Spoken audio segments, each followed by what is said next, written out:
Hello and welcome to Nerdarchy, for nerds by nerds. I am Nerdarchist Ted, and we are going to play some 5th edition Dungeons and Dragons tonight.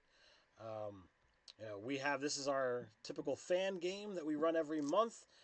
Nate, Dave, and I take it in turns, and in so doing, I've got my assortment of players for a one shot that is a romp through the Feywild.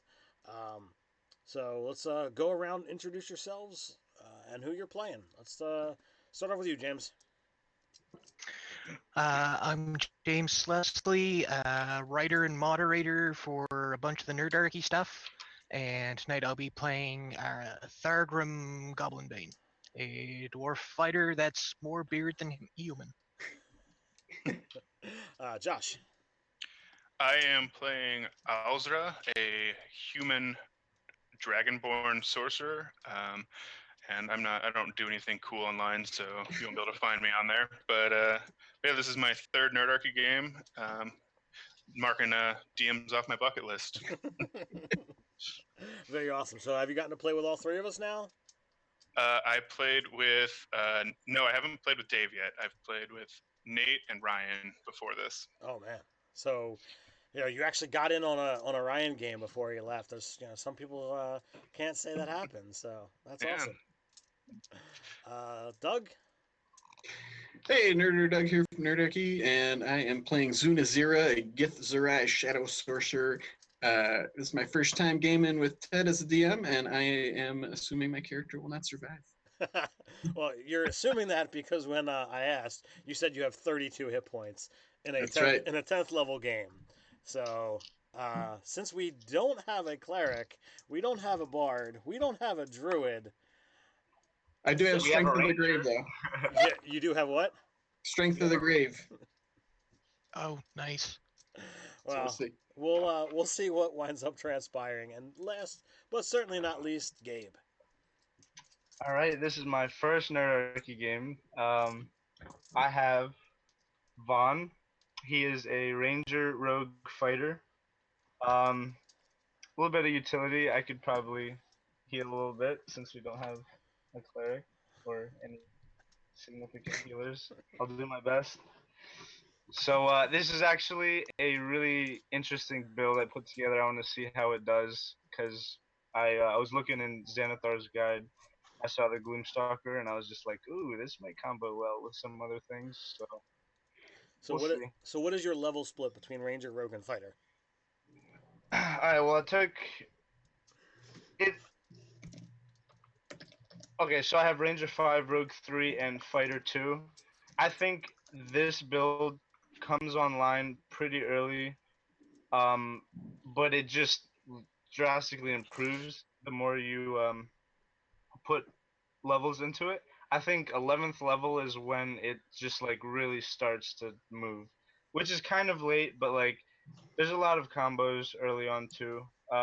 Ranger 5 for the extra attack, Rogue 3 for assassinate, and I am kind of in between Battlemaster and Arcane Archer.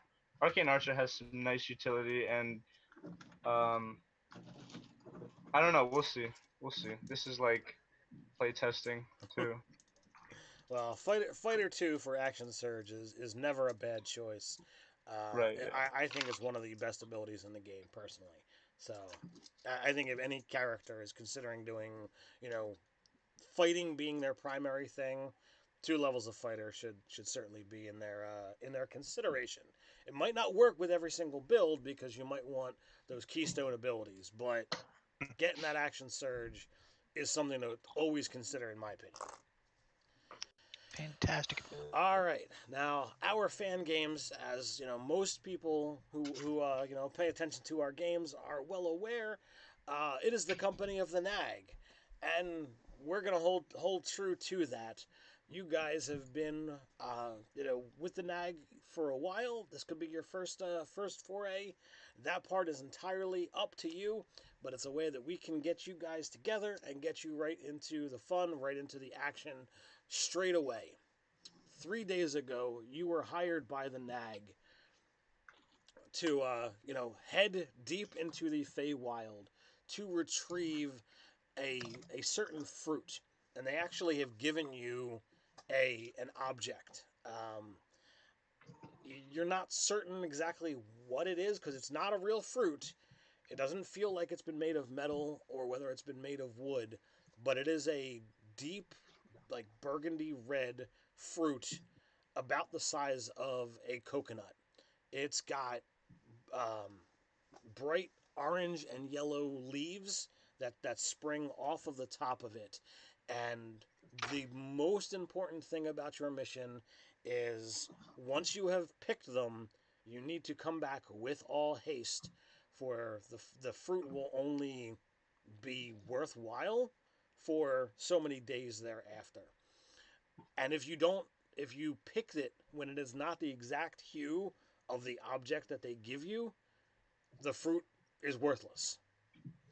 So you have to get there quickly enough to make sure that it's ripe, but also not wait too long and have it be too ripe.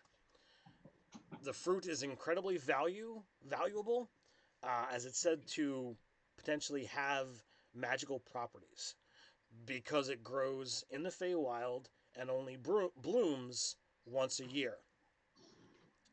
That being said, you are not the only party sent to retrieve some. They wish you luck. They wish you to bring all the fruit you can, because the more you bring back, the more you will get paid. Sorry to interrupt you, Ted, Yeah, but absolutely. the folks in YouTube chat are saying that they can't hear you. They can't hear me at all? We've got some saying you're low and some saying they can't hear because the phone doesn't get any louder. Let's go in and check some settings.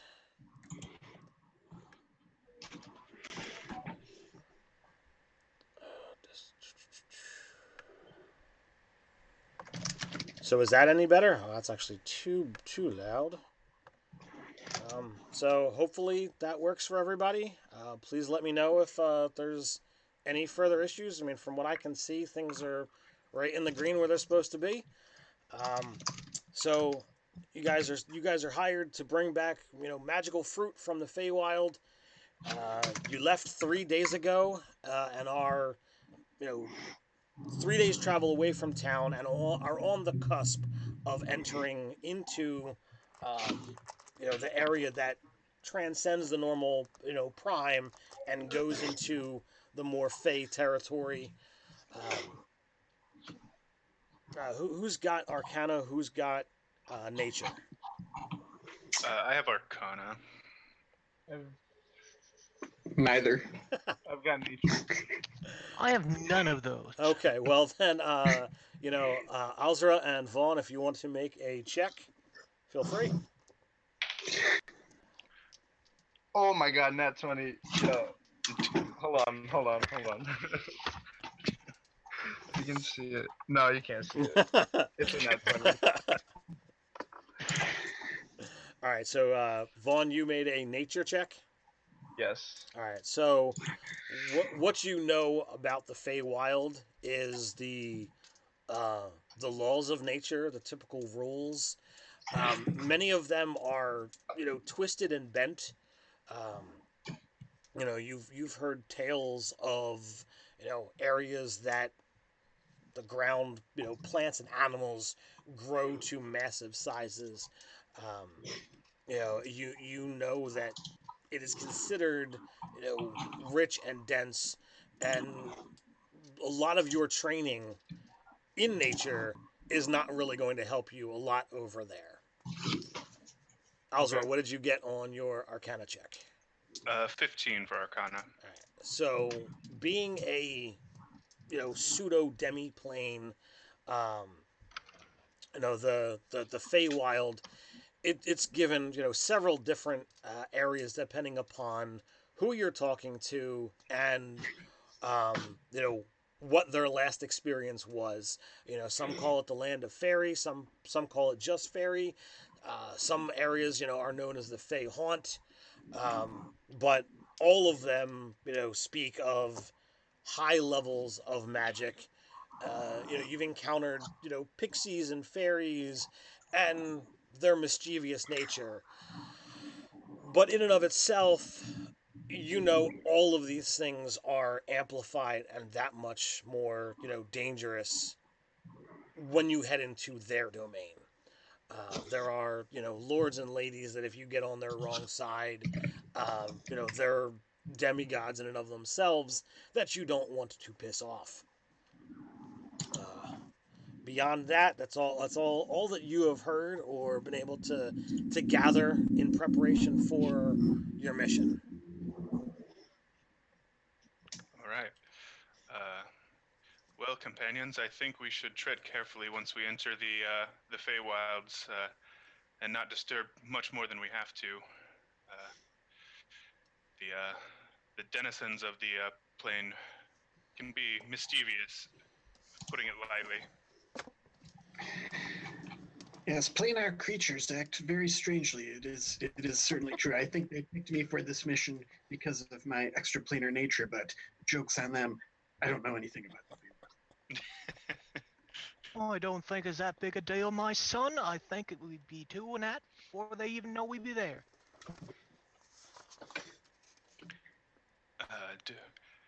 Hey, Ted, Yes. do we have any sort of information about like how to get through the Feywild once we're to the border, like where this fruit's found, or is it just kind of like a hope for the best? You've been given a very rudimentary map. You would be lucky to have something as cool as Google Maps or something along those lines.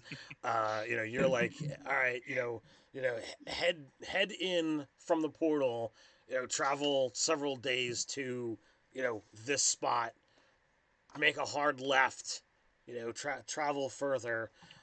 It is challenging, and with that knowledge, it's the Feywild nature and whatnot, as Vaughn can tell you. It's going to change and it's going to twist. So it really is. You guys are supposed to be, you know, not epic level, but you guys are well experienced travelers. So they are hoping that, given your experience, that this is a mission that you can be able to do.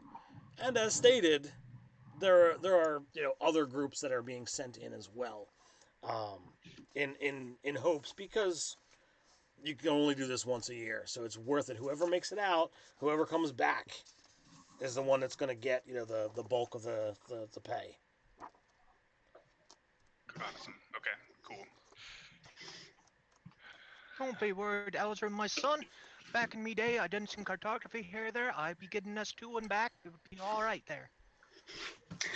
And if all else fails and we find someone who knows the location, I can just reach into their mind and take their thoughts. There we go, my son. I'm not sure how the boys be doing that, but that be an option. There are ways, my friend. Sounds rather intrusive. It can be. But it's no more intrusive than the blade of your sword entering the gut of an enemy. True. Oh, boys, I find a wee bit of screech, and they just be telling you everything anyways. Then it's just a matter of getting down where you do, where you be, and where you're at, and you off and go. So are you guys talking as you walk, or are you, preparing to enter in? I imagine we were talking while we walk. Is it like a distinct portal, or is it just like kind of like you walk through this area until like all of a sudden you're in the Feywild? So there are areas that are natural gateways, natural portals into the Feywild, and in so doing, like, you can by chance wander in. Most of the time, you're gonna realize that, oh, I'm somewhere different. So like you could backpedal, but there are, the spot that you're specifically looking for. There are two trees that are growing unnaturally, Okay. and that was the clue that you were given. And when you pressed for questions, it's like, nope, you'll know it when you see it. and there are two mighty oak trees that have completely twisted into a spiral. There are no outwardly jutting branches. Um, they grow up towards each other, and there's no outwardly jutting branches. The branches grow up and sprout like they normally would, and it does look like it's got a nice canopy. But if you look through from where you are, you do see the trees that are on the other side, as if you were to walk to either edge of this gateway.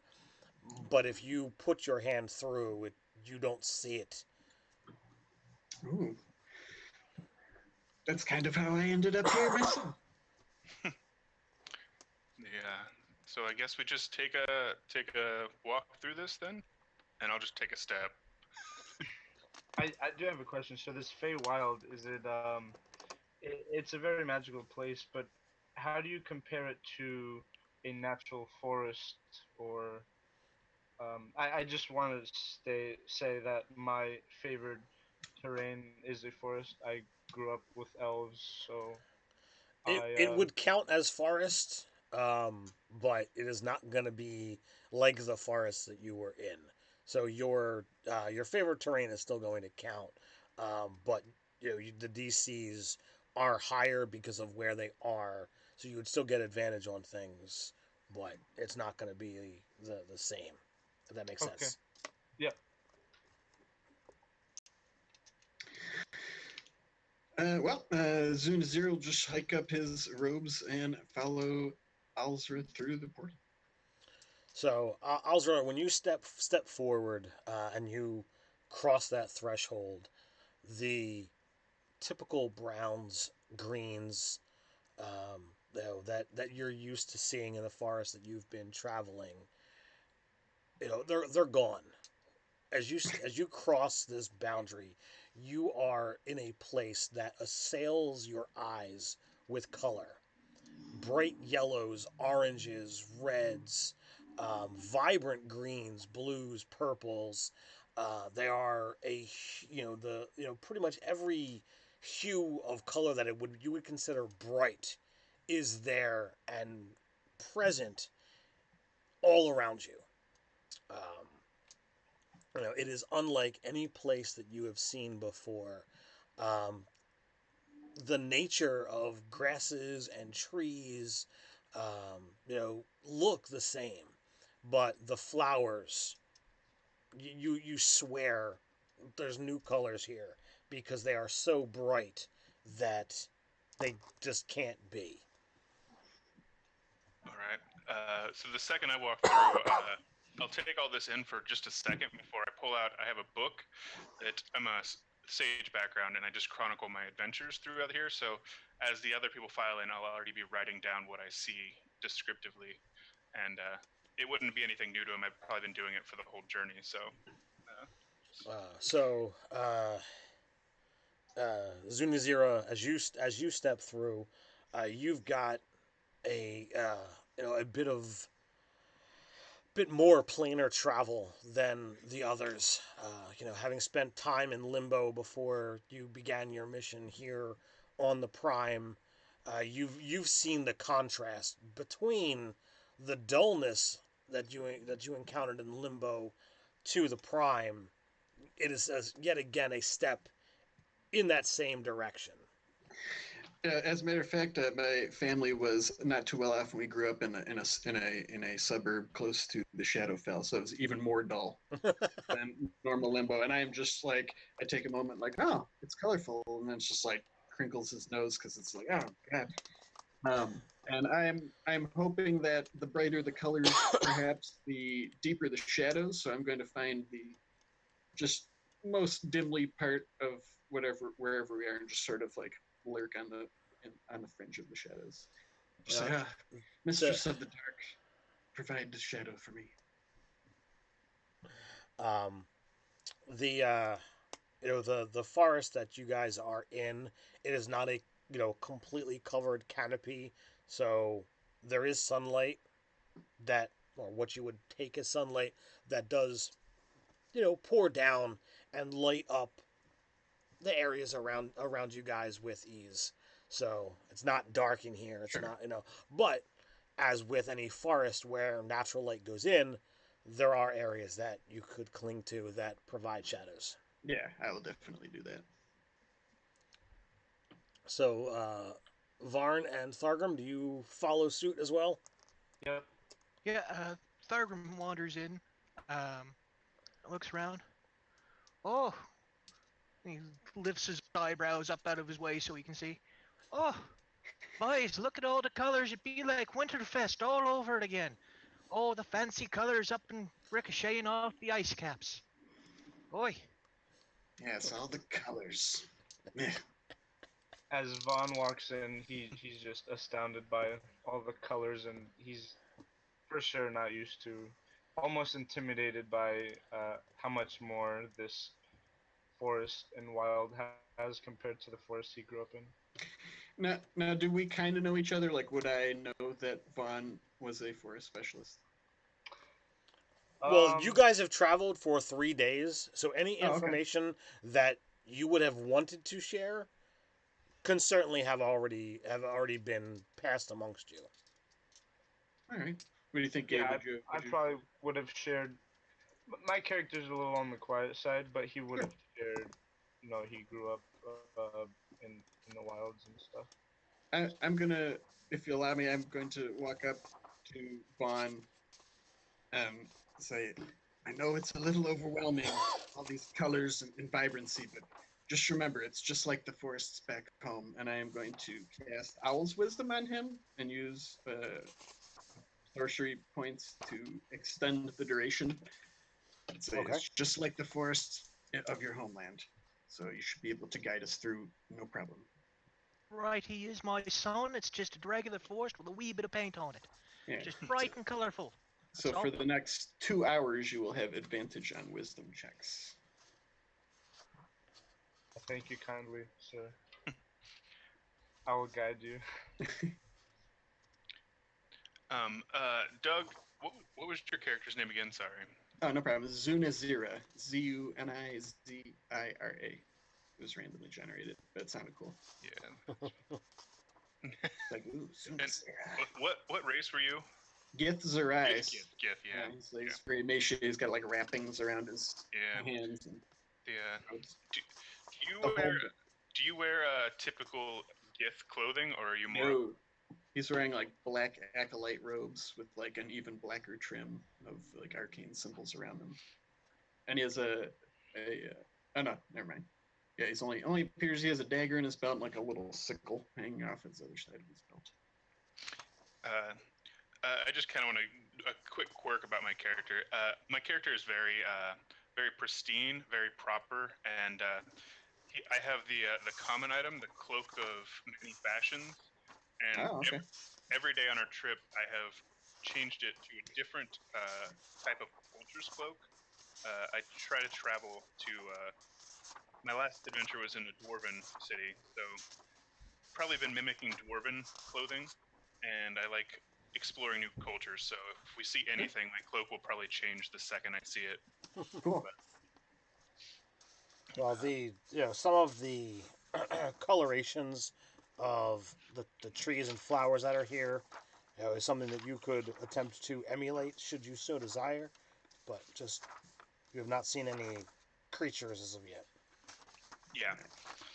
I do want to say one of my common magic item is smoldering armor. So if you just focus just enough, you can see whiffs of smoke rising from under the armor out. It's, Anathar's pretty popular for those common magic items. I mean, technically, that's the only real place to get them so far. I went with the practical route and took a potion of healing. I really wanted to take the healing potion, but I was like, I don't want any of these. My potions of healing here, family. I took a collapsing pole. Oh yeah. Yeah. So I think Vaughn, do you sense which way we should head from here? And I'll close my book and kind of put it in my pack and stand back up and kind of dust off my cloak from any sort of dust or leaves that got on it. Well, I suppose I'll try to get my inner gut feeling of where this tree would be, where these trees would be, based on what I've seen so far in my travels and any information that we got. I Well, guess. you were told when you cross through to head directly away from the portal, um, for several days travel, and you are looking for the dragonfire tree, and Oh, it is a player Doug doesn't like the sound of that. um, it is so referred to as Sorry about that. its leaves look like they're on fire all the time. Great. Okay, so directly away from the portal. Is that what you said? I did. They said travel directly away from the portal. I did. Okay, I that's what I'm going to relate to the party, and that's where I'm going to start traveling. Well, that makes the most sense, boys. You always get to where you're to by walking away from where you're at, so it always makes the best sense. Alright. So as soon as we start traveling, I'm gonna go ahead and make the perception check, because I don't trust this um place that much. I kind of look up at him, with his enhanced perception. I'm like, look at him go. I knew the boy could do it. So Okay. Thurgrim starts drawing a map as he's going.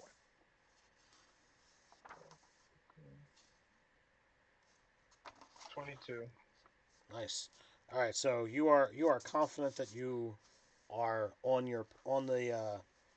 the correct path as you begin strutting confidently into this bizarre woods. Um, as you look around, there are many things that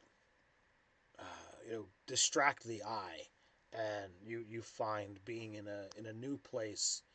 It's not unsettling, but you have to keep up some kind of mantra about staying the course or staying focused. Otherwise, you feel yourself being pulled, to the left sometimes, to the right at others. So your first hour of travel, you feel completely confident that you are still on track. Give me a survival roll, please. All of us, or Uh, Vaughn is leading you, okay, gotcha. unless you are trying to move away from what he's doing. No, I'm 23. not. I am trusting in his owl's wisdom to lead us. 23 for the survival roll. All right, so at uh at first you take two steps to the left, as that's where you think the The path boxes. the path goes, and as you do so, your instinct makes you shake your head, and you see two paths. You were heading to the left, what looked like a path, but you had the wherewithal to double check yourself, and you course correct and continue traveling straight away from the portal that was an hour back. Does it feel like maybe it's part of the magic of the forest that's kind of swaying my decision on which path to take, or is it That's the safest guess as any.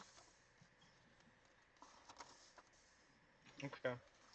So if I feel that way, I'm going to kind of hint to the party that maybe there's some type of magic here that's kind of it's making it hard to find the right way.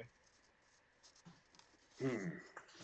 Don't you worry, my son, about walking in a zigzag. My uncle once he had so much screech, all he did was walk in a zigzag. It's perfectly fine. As we're walking along, I'm going to take out my dagger and just casually, like, as we pass a tree or something thick, I'm going to quickly carve a symbol of my goddess, the Mistress of the Dark, into the tree, and sort of like fix it in my mind, like I'm where we're at in space. Do you do that obviously, or No, if you want me to make a sleight of hand check, I just kind of like as we're traveling along, just pause for a second. So, have you been doing this from the beginning, or are you saying like you're just starting now? Just since he said there's something weird with the path, All right. and I'm thinking, like in my mind, like well, maybe it's some kind of weird trick of the place that's going to lead us back here. So I'm just kind of marking it like I come back. We don't That looks see familiar. that, yeah. We don't see that, right? Are you taking up the rear? Yeah, I suppose he would probably be trailing on. He's very frail and slow. yeah, I'll probably be third to last. I But am if you- gonna try and perceive you doing it. Sure. I rolled no a. problem. I don't know if we want to contest it, but Yeah, sure. That's absolutely what it would be. Perception versus sleight of hand. so I rolled a 16, 13. All right. Oh, wait, I plus rolled- 4. I rolled a 4. All right, so I'm gonna say by the time you've gotten to the third one, Alzra, Sure. you see this happening. I kind of give you like a quick narrow eyes, and I said, I thought I said don't disturb the forest. I know, but I get a feeling the forest is disturbing us. If these planar places have a way of tricking people. If we wind up back here again, this mark I've made hopefully will alert us. So you Something goes wrong, we can probably find our way out. you hear a voice coming from above. As you look, you don't look in the direction of the voice. You don't hear anything. Alzra,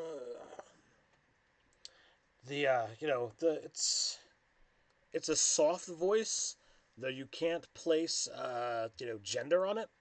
That it says the human speaks correctly.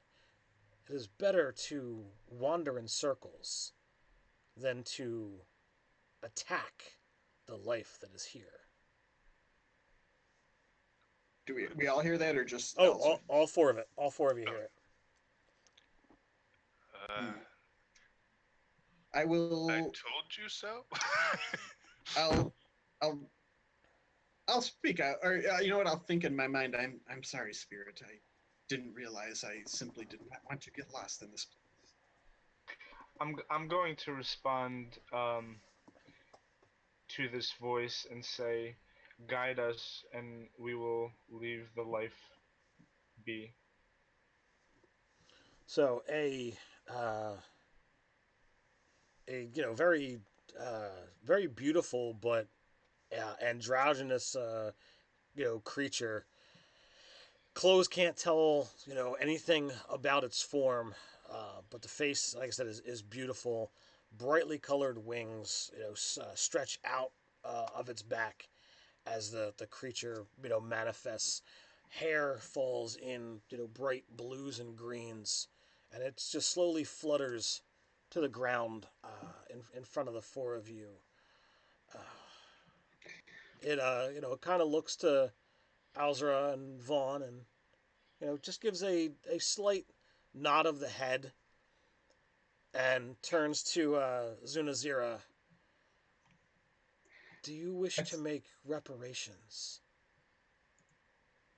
You know what? Yes, I sort of like bow to the creature and say, if I have caused you distress, then yes, I would. I simply did not want to get lost. But if it would appease you, then yes. So would it not be easier to draw in the dirt than to carve into a creature's flesh? And as the creature puts out their hand, the very long graceful fingers change into like an oversized claw. And as it kind of like palm up, fingers kind of just gracefully there, one extended towards the Gith. Should you wish to make reparations, hold out your arm. Yeah. Okay. Hold on, boy. Just 1 second, if you would. The boy's not that good. Look at where he at. He's not particularly of sound health. If it being all right with you boys, I'd be all right with taking the reparations for the lad. Ah, so you will pay his reparations then? Oh, aye, if you'd be sharing a bottle of screech with me. If Even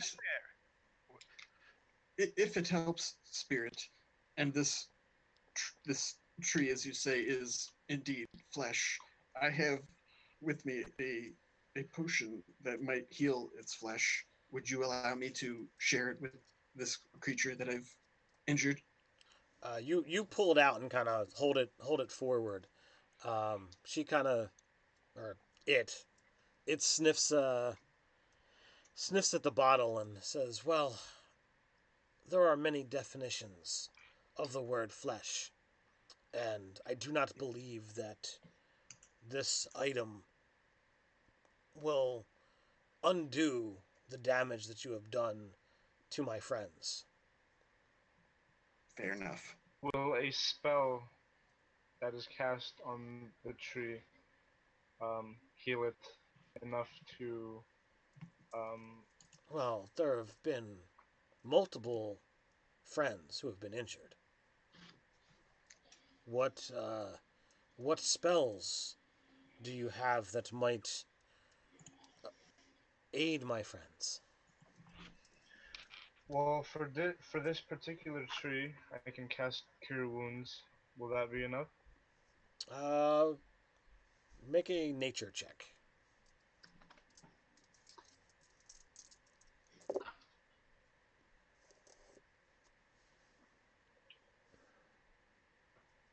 15. So you're, kind of aware of what your spells can do. You think that the spell kind of does the same thing as the Gith's potion, so Okay. it's probably not going to work. You're going to look for something more along the lines of, you know, plant growth or something that's going to affect affect specifically plants. Would mending work? You know, I have obviously offended this creature. I will take the just reparations. Thank you, Thagrim. But if it was my transgression, then I will pay the price, and I'll hold out my arm. So again, she the spirit, as you've been calling him, uh, you know, has still pretty much has the arm outstretched, Sure. and as you hold out your arm, in a flash, 3 fingers just go across your forearm for 6 points of damage. Okay. And as like it's not massive. I mean, it's it's a good percentage of your hit points, but as your blood Sure. spills and hits the ground, um, you know the creature replies, "Reparations paid. I bid thee travel well, and hopefully the experience has been fruitful." Indeed, I think my heart actually beat once there. It hasn't in some time. I have a quick question. Would we know that harvesting this fruit would be frowned upon by the life in the forest? You're pretty certain that there is a difference between carving in a tree and harvesting fruit. Okay. Then I'm going to ask this spirit, will you guide us to the fruit we are looking for? So do you actually hold out the object? Oh, that's right. They gave us like a representation of it, right? Yes. And like I said, Yeah. it looks like a fruit, but it doesn't feel like a fruit. Doesn't feel like wood. It doesn't feel like stone. Doesn't feel like metal. You aren't certain of what it has been crafted of. Yeah, I'll hold it out and see what the spirit says. You you are Brave individuals indeed come seeking the Narlissa fruit. This is a fruit that many come looking for and few wind up claiming. You are on the correct path. From here anyway. At least the safest one. If you are looking to go quickly and more directly, I could point you, but not sure you would survive the trip. Can I roll an insight on this? Sure. Ooh. That was a good question, asking if the fruit is okay to pick, too. I didn't even think of that. Oh boy. That's not a good sound. It's a 9. It's a 9. You know, it doesn't sound like they're trying to fool you. They asked a direct question and they replied, you know, you're on the path if you want to be safe, but they could direct you to a more expedient path, but it's probably going to be more dangerous. Might I suggest we take the safer path? We've heard of troubles here before, and do we really want to push our luck? True, and your wisdom that I ignored has already gotten me in trouble, so I am differing to your expertise. Right, Oh, you no, are, I'm Elsa, gonna my keep talking. son. I'm gonna keep talking to the spirit. What kinds of risks are we looking at if we take the more expedient path? Well, along that way, there is the Were Den. They I don't think they're out at hunt at the moment, but it is the Were Den. They could start at any moment. Um, there are dangerous friends everywhere within these borders. The brightly colors sometimes lure you into areas that you would think would be safe, but clearly are not. Um, since the dragons have returned, there is definitely one that has taken up home within these forests. And if it is out and about, you might come across its path as well. On the more expedient path? Oh yes. Excuse me. Do I know what kind of creature this fey creature is? Make an Arcana check. Okay. I also, with my sage background before taking this job, I studied enough to actually take Sylvan as a language too. Okay. So I was studying the Feywild a little bit before coming here. Good call. Arcana.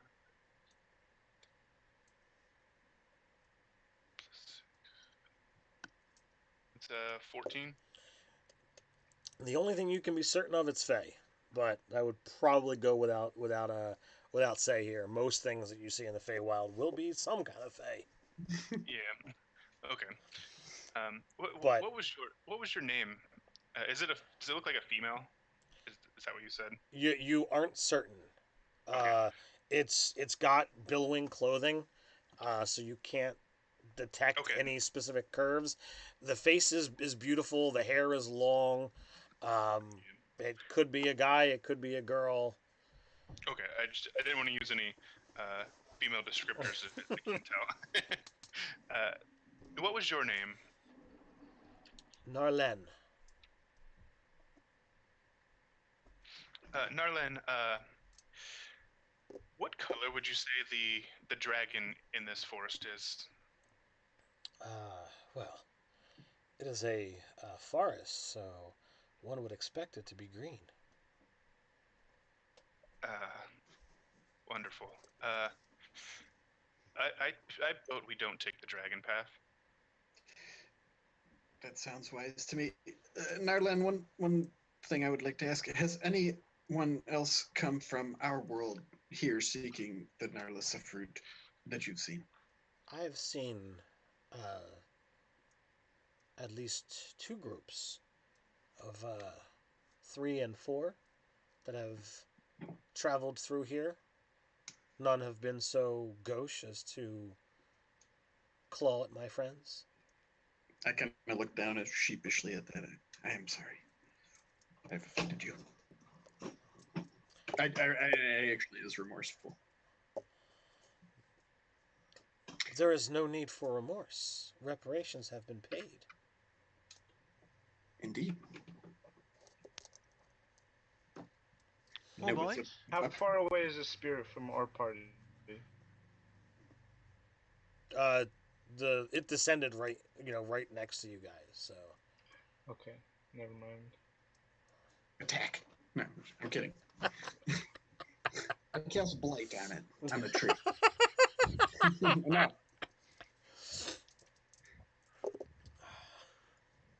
well, boys, if we keep standing where we at, we never gonna get where we to. And as Elzer said, we best be going the safer route. Poor Zune is not the best of health and might not make the journey, and I don't have enough room in my backpack for him. And yeah, as we head out, unless you guys want to say, I kind of like retightened the wrappings around his arm, and the blood is really kind of congealed quickly. It doesn't. It's very thick blood, and it's like real dark. And yeah, I guess we'll head on. All right. Well, we bid you farewell, spirit, Narlen. I wish you, much luck in your travels. Wear, wear some of the plants. They are not all as they seem. Obviously. All right. Okay. If we continued our journey traveling, I kind of feel more confident in this route, especially after that encounter.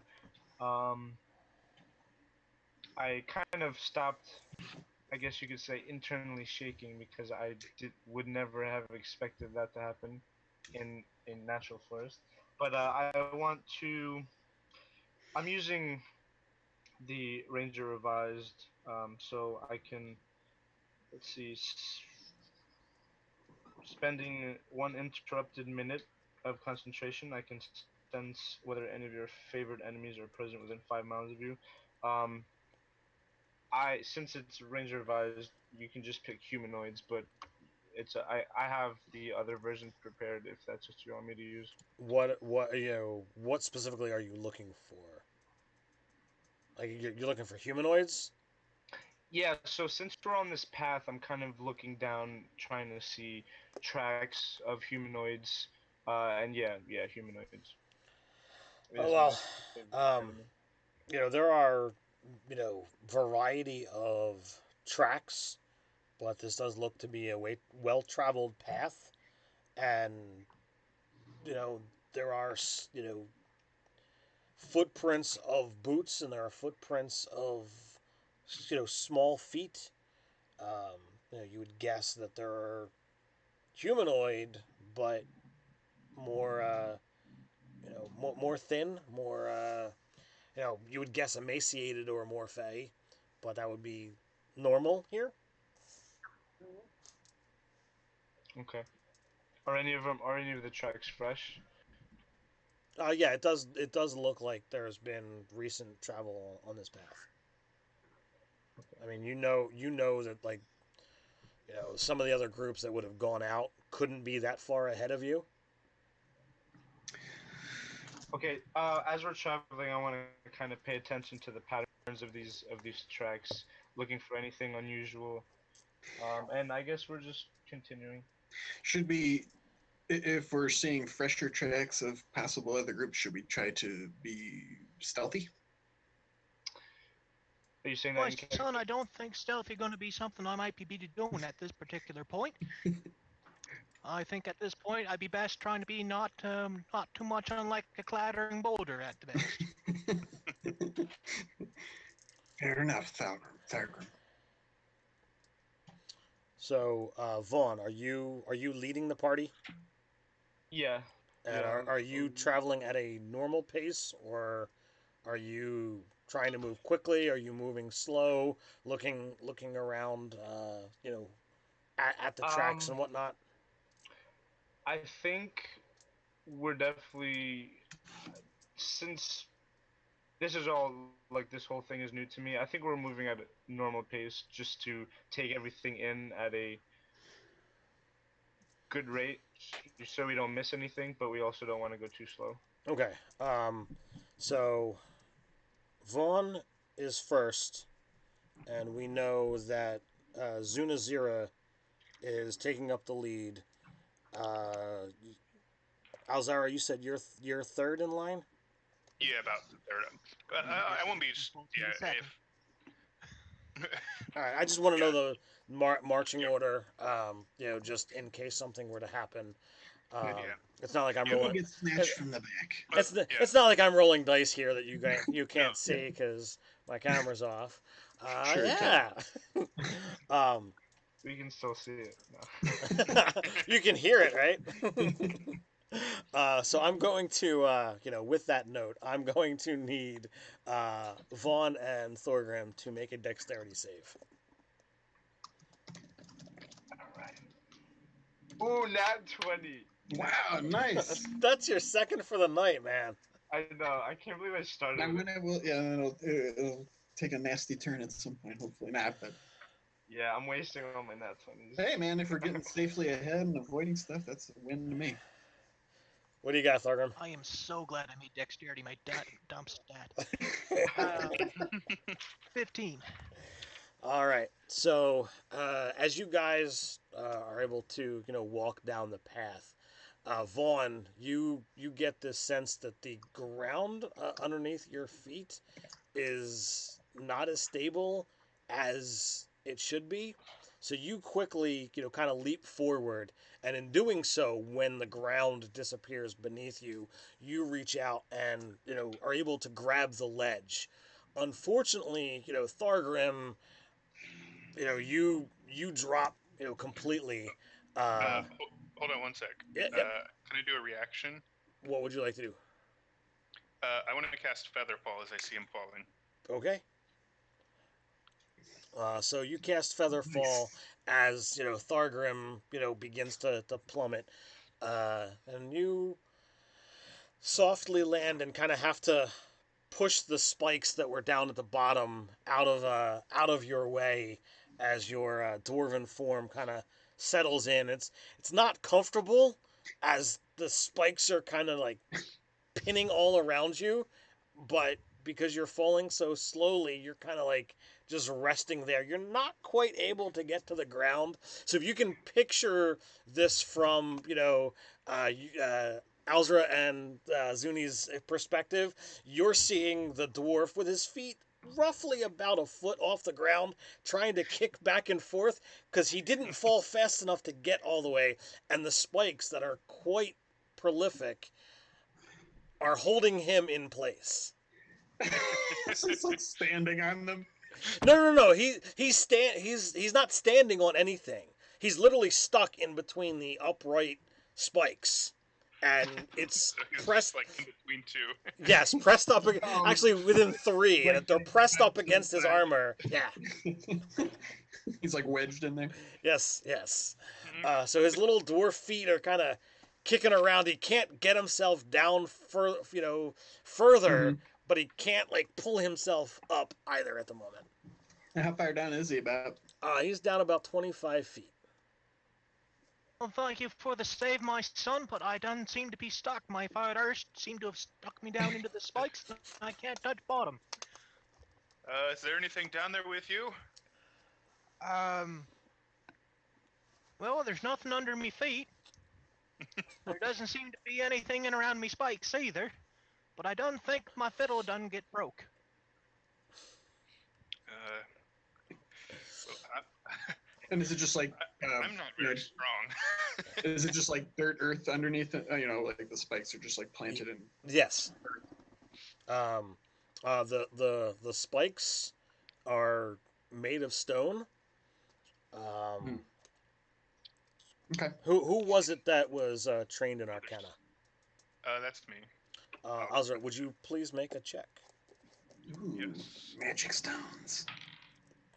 It was 16 plus 6, 22. So you would guess that a couple spells um, have been used to create this based on the areas that are here. The stones don't appear to be stuck in the ground. They appear to be thrust up through it, and the edges of the pit are made too cleanly. So this looks like someone has shaped stone and moved earth. Hmm. Oh. Well, how far away is he? He's 25 feet. It's 25 feet down, maybe 10 foot into the path. Um, Yeah. so if you're looking at, if you've got like a 50-foot rope, you could be able to throw it to him without a problem. Yeah. So I actually am going to. I'm going to put my hands on the ground, and I'm going to cast Mold Earth. Okay. And since it's a 30-foot range, and try and just move those molds kind of away from him slowly, so he kind of slides down. Okay. That will absolutely work. You are no longer wedged into the stone, and you can kind of get to the bottom. Vaughn, I'm assuming by now you've been able to kind of climb to the top. There's a good, roughly 20-foot cube or 20-foot square Pretty big. in between the you and your group that is just a magically created pit with lots of stone spikes at the bottom. Ooh. I've never. Well, thank you, my son. You done got me out of the thing, though my beard be wrapped around one of the spikes. Ted, I'm gonna try and throw a grappling hook and rope up and hope I can hook it on something that's not a person. Yeah, you don't. It's not no check necessary to get a grappling hook up and pull yourself up. Not an issue whatsoever. Okay. Ooh, that was close, wasn't it? So, which side are you going up, Thargrim? Are you going up towards to the left or the right of the path, to the back of the path where Alzra and Zuni are, or you go to the front of the path where Vaughn is? How far in did my projectile take me? I guess is the better question. Am I closer to Vaughn's side or am I closer to Elzra's side? You fell directly in the middle. Okay. Alzra, I don't know where your spell was ramping him. Well, if he would have fell straight down, it just makes him fall slowly. So. Right, no. You're the ramp that you did with Move Earth. Oh, that. Well, I guess it'd probably take me a little bit to make a ramp. Whichever way he wants it to, I guess. Because I'd probably have to make it like bits at a time because I can only make like 5-foot areas. Okay. At a time, so I'd have to and I can only hold 2 of those areas at one time. So I'd have to make a step and then make another step and then make another step as he kind of goes up. But all right, so back to you, Thorgrim. Where do you wish to go? Probably go back to Elzra just for the simplicity of it. Okay. So now there's 3 of you on one side of this pit, 1 of you on the other side, and off the beaten path to either side. What do you do? I'm going to take out my collapsing pole and going to extend the pole and start walking around the edge of the pit, just trying to sort of circumnavigate around to where Vaughn is and hopefully not fall in any additional spots. How wide was this? How wide was this hole? Was it like the entirety of the path? It was the entirety of the path, yes. Okay. I'm going to suggest to the party we should move through the forest, through the wilds, around the path. Oh, my son, I think it might be better if we stay on the path and we just go pokey ahead of us. That way we know where we've been to and where we've been at, and we don't have some weird mystical magical thingy send us off to where we be. But the problem is the hole in front of you is the entire width of the path. Well, let me ask you this: is Thyrgrim able to, like he said, he was going to kind of skirt the edge of it? Is he able to do that as we watch? You can absolutely go off the path and go to either side. Question is, what side are you going? Hmm. We should all stay on the same side, in my opinion. If it is, I mean, I'm kind of guiding the party, so I'm using Sure. the mechanic natural. I think it's a natural skill, so it won't slow us down. Mm-hmm. If it's stealth that um you three are worried about, I can cast a spell that I have handy. Um, I don't know. I think if we just stay off the path completely, I think all traps would be designed for anybody traveling on the path. Might I add, the one trap could be designed to get us to go to another trap, though. Off the path. Yeah, that's what I'm thinking. You are very wise, Elzra. So Do you? That is true. to the left, it is dense grass. To the right, there are large flowers that are like they look like flowers because they're brightly colored, but they're kind of closed up.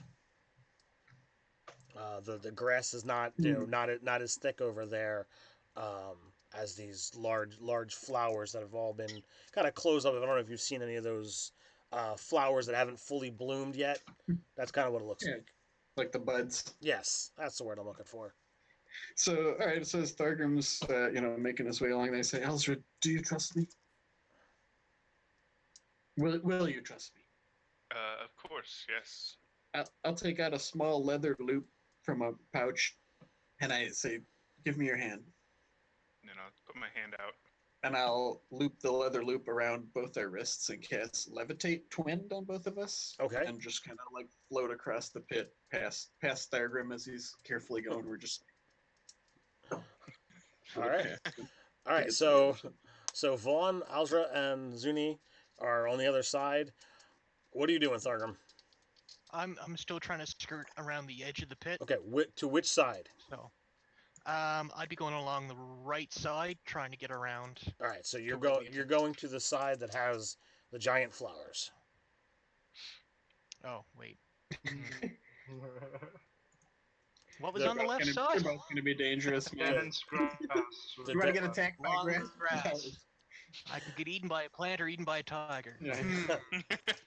It is dense grass. It's not tall. It's not tall enough that something could be hiding in it, but the grass grows deep and rich and thick to the left. um, I don't know. I'm 4'1". That's still pretty tall sounding. Um, Top 6 inches, man. okay. Maybe I'll go that way instead of the plants. I don't. I don't. If it just looks at me and goes, "Feed me," I'm out. That's done oh, for me. can I assume we get over there before he makes his decision? Since he's That's kind kind of. I was kind of picturing in my mind. We're just floating past him as he's. Yeah, slowly- I see him stepping off the path, and you two being like, okay, how are we getting? And that's when the Yeah. Gith casts levitation. So as you Okay. step off the path, your first 2 steps, not too big a deal. Um, you're able, for you guys floating, you kind of keeping an eye on the dwarf, and you see the footprints in the grass, plain as day. He's a dwarf. He's in thick dark metal armor, so his footsteps are definitely visible off the path. Um, I need you to go ahead and make a Constitution save, Thargrim. And I Okay. do believe you're doing this with advantage. All right.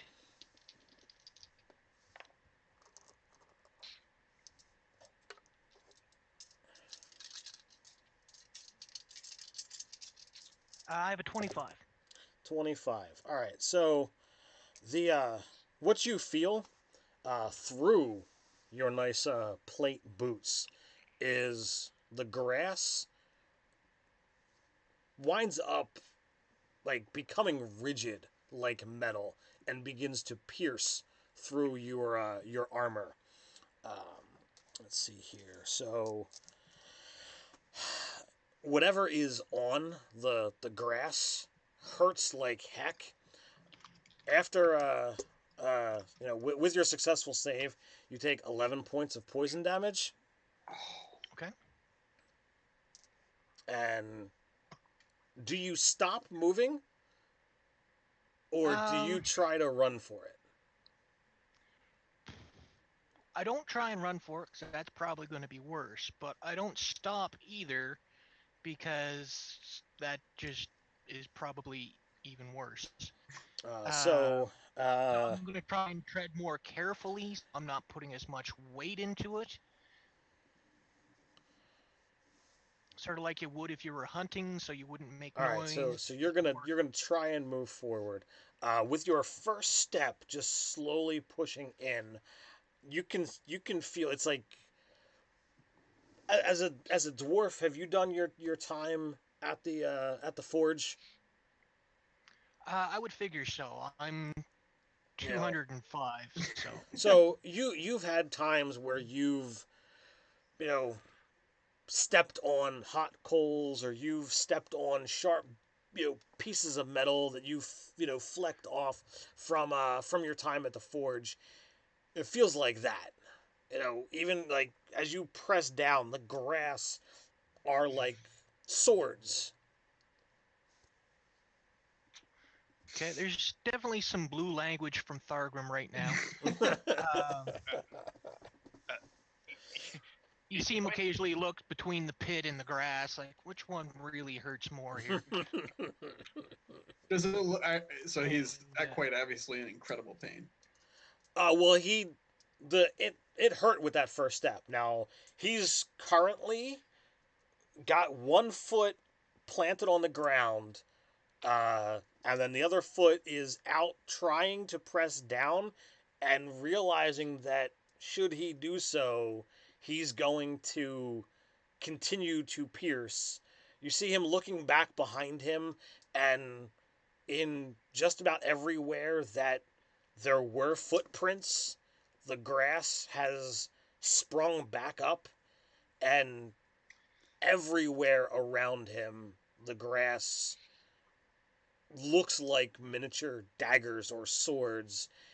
It almost looks like there's like an edge to them. Like you can see like a finely honed edge on every single blade of grass. Even the grass here is apparently some sort of dangerous entity. What I'd like to do, Ted, is I'm going to take and put the collapsible pole away, and I'm going to take out my maul, and I'm going to try and put the maul ahead of me and sort of use it like a push broom. Like one of those grass rollers that smooths that Exactly. Okay. So you're gonna try and just like mop the stuff aside with your maul? Yeah, sort of like a push broom, and just sort of flatten it. And I'll throw my beard back over my shoulder out of the way so it's not getting tangled in the grass. Is your beard long enough that it hits 6 inches off the ground? Yes. Like when you see Thargrim, all you see is like shiny adamantine armor, a beard, a nose, eyebrows, and long hair, and that's really all you see of him. You don't really see anything else. He could just be a hair beast, for all we know. Oh, yeah. This is amazing. So go ahead and make another con save. Okay.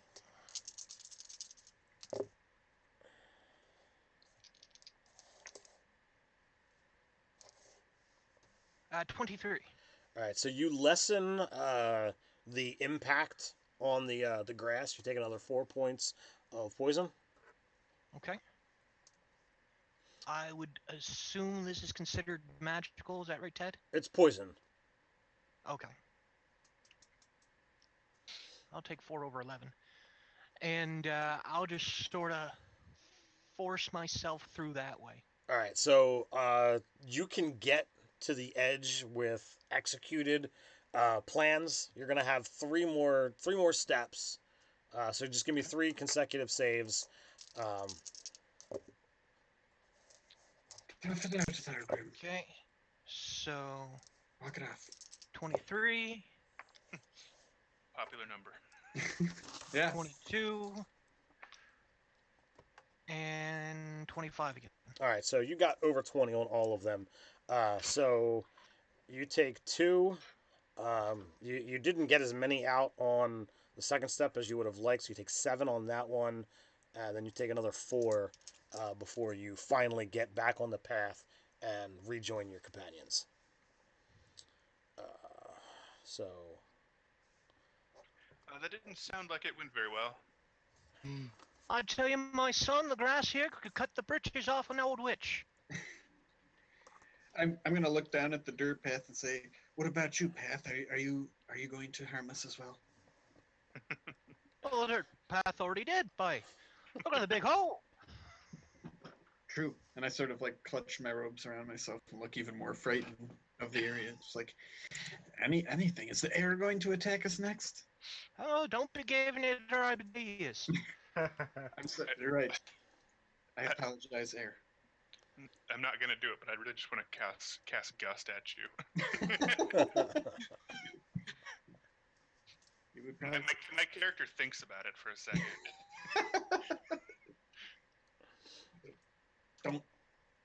Don't push me. I'd put my maul away and take out the collapsible pole again, and now I'll walk beside Vaughn and just start jabbing the ground ahead of him as he's going. So the next hour goes by without any kind of incident, and then you begin to hear giggles as you're walking. You look off to the sides. You don't see anything. You look behind you. You look in front of you. It's just laughter. Ominous, if anything. Should we announce ourselves? Hey boys, I think it's just somebody having a good old time. That's what I'm scared of, actually. I play my reel on my fiddle, but, well, it's full of holes. So I need Zunazira to make a dexterity save. All right.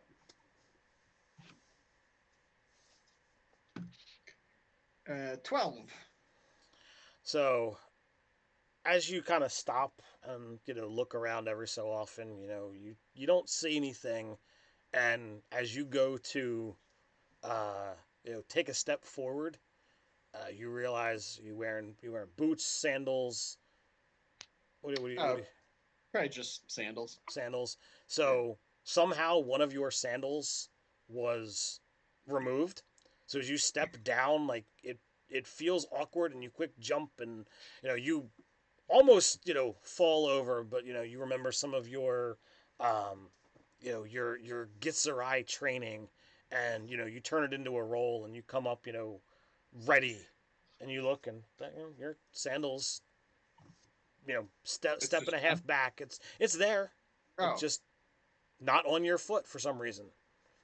So yes, he does this elaborate flourish and just kind of looks over like, my shoe fell off, and I'll walk over and attempt to pick it up, put it back on.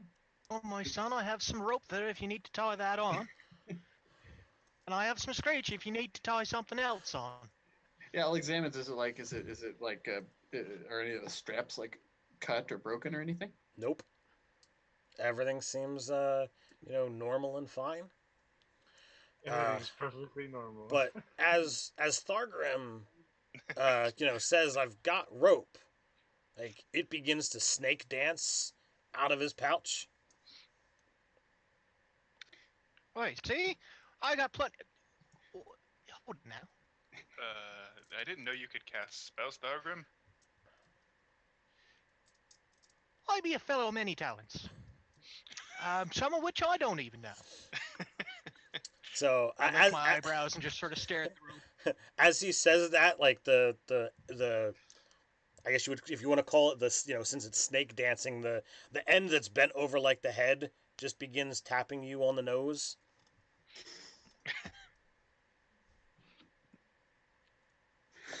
I'm Tapping who? befuddled. Like Thorgrim or me? It's tapping Thargrim on the nose. Okay, gotcha. I sneeze.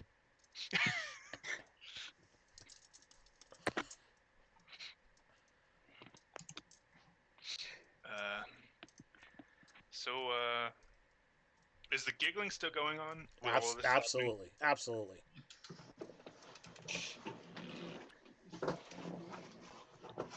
Is somebody out there? No one seems to answer you.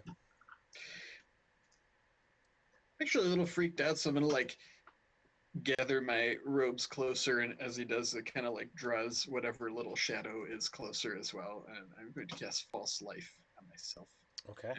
and extend it because I'm freaked out. Does that require a component? Yes, it is verbal, somatic, and material, and he has an amulet that he clutches with like a dark crystal. And it is his spell focus. Okay. Go ahead and make a perception check for me. All right. 11. Man, dice. You're going to dice jail. All right. So you go to, reach for your amulet to to cast your spell, and it's not around your neck. Okay, then he starts really freaking out. Thargrim, as you kind of are trying to, deal with this, rope snake in your face, you kind of like look away, and you see the amulet that you've seen Zuni use to cast spells before, kind of like off in the dirt, 10 feet away, and it looks like it's kind of like hopping like a frog. Oh, Zuni. Boy, your crystal be hopping away there. I would immediately dive for it. It's Right. precious to me. So you're able to move much faster, but there's some resistance when you grab it, and it takes a moment to shake off whatever's trying to control it. But after like a couple flicks, like there's nothing there, and you're able to put it back on. I don't like what's going on here, my friends. And I'll kind of, I don't really have any special means, but I just definitely like to kind of like really peer all around and just see if I see or like strain my senses and reach out my mind as much as I can naturally to see if I see or sense anything. Well, you hear giggling, so you know something is out there. But you're having a hard time locating specifically where it is. Okay. The open area that you are currently in, there's only a handful of trees that are well back from the edge of the path. So like the laughter is kind of all encompassing. Okay. It's either coming from both sides via magic, or there's things laughing from both sides. Well, boys, I think we done entertained the wee folk for long enough. If it's all right with you, Mr. Snake, and I look at the rope, we best be going on our way. And I think we best be getting where we to. As all of this is kind of happening, I want to take everything in and see if I can track this being. If it is indeed a being, I'm kind of listening to the sounds, trying to listen for any plants that are being rustled from trying to run through, like scurrying through. If you want to make a perception check, feel free.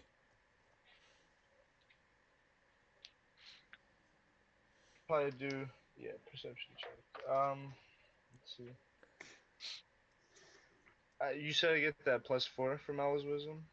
How long does it last? That would have ended. That was Okay. it was only I was kind of keeping track at the time. Yeah, was it 2 hours? That wasn't. Yeah, because I extended it.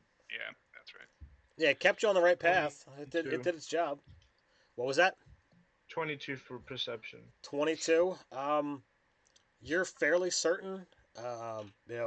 off to the left side of the path, in the one tree, you think you saw the branch move.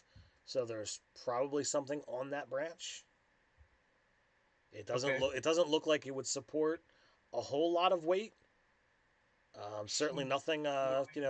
Your guy's size. I'm going to, now that I've kind of got an idea of um, the being, I'm going to, while I'm tracking, I want to, let's see, primeval awareness. I'm just, if it's a humanoid, I want to be able to track it and get more information about it. Like the size. So you're saying because it won't support a lot of weight, it's probably like a smaller creature.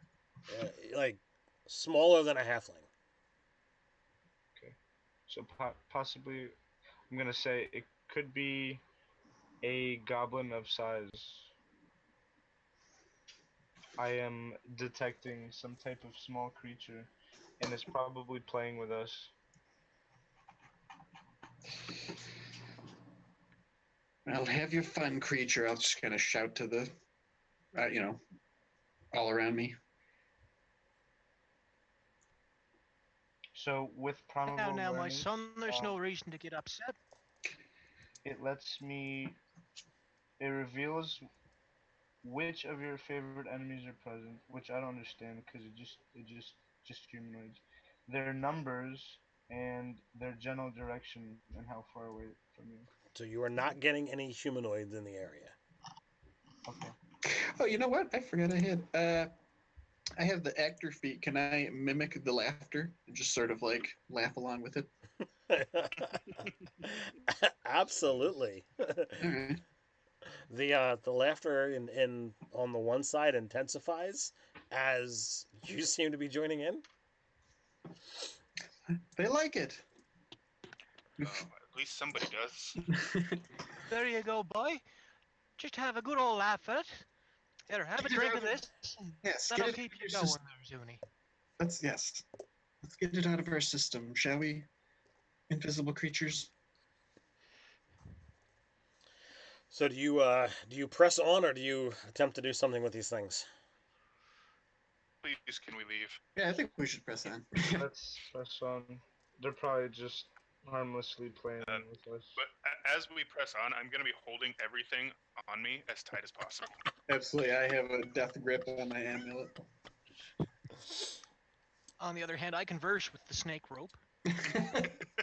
Well, after a minute or so, the rope kind of like falls limp back into your bag. I don't know if you had it on your hip pouch or in your backpack, but Yeah, it was on it's the backpack. Yeah. it just kind of falls back down to where it was, and you're able to not worry about it tapping you in the nose and in the ear and trying to get it in your mouth. The question is Thargrim still talking to the rope even after it has... For at least 5 minutes. Yeah. Like, Thargrim, I think it's no longer animated. It is a very nice rope, though. It's just limp on his shoulder. Yeah, he's sleeping. Oh. Right you are, boys. I say next time, get me a cat. And I just like the rope. So, the area opens up and the trees begin to diminish. It's still brightly colored. There's still a variety of plants and flowers off to either side. Um, but as you look out ahead, it's probably gonna be a while before you get there. But you do see, much brighter than the flowers off to either side. You see a massive tree and flames on it. It's probably a good 2 hours travel away. Oh, like we can see it in the distance? Yes, yeah. That is one bright tree. Let's see. Oh, boys, I can see where we'd be going to. Done light up like the Northern Lights, it does. I guess that makes it easy for us to find it. Boys, I can see it through my eyebrows. Does the description of it match your notes, Alzra? Ted, does it? It does. He's been taking meticulous notes the whole time. Yes, it matches, and everything that you could think of. They're like you were told in advance, or you were told that you will see it well before you get to it, given how large it is and how bright it is. Now, would you say it is more than a mile away? I think you said 2 miles. It is 2 miles away. It's going to take about 2 hours to get there. Oh, two Okay. hours. But we can see the tree. Yes. Oh, 2 hours. That's like way more than a mile. Yes. Way more than Yeah. 2 miles. Okay. Uh, And this is just like open land here for the most part. It's Yes, opened like up. you're on a flat plain. The trees are sparse and are getting sparse as you move forward. Um, you know, as you travel forward, look, Thargrim can probably tell you that you're currently on an incline. Okay. He's used to gauging distances of elevation, it being needed to do so underground.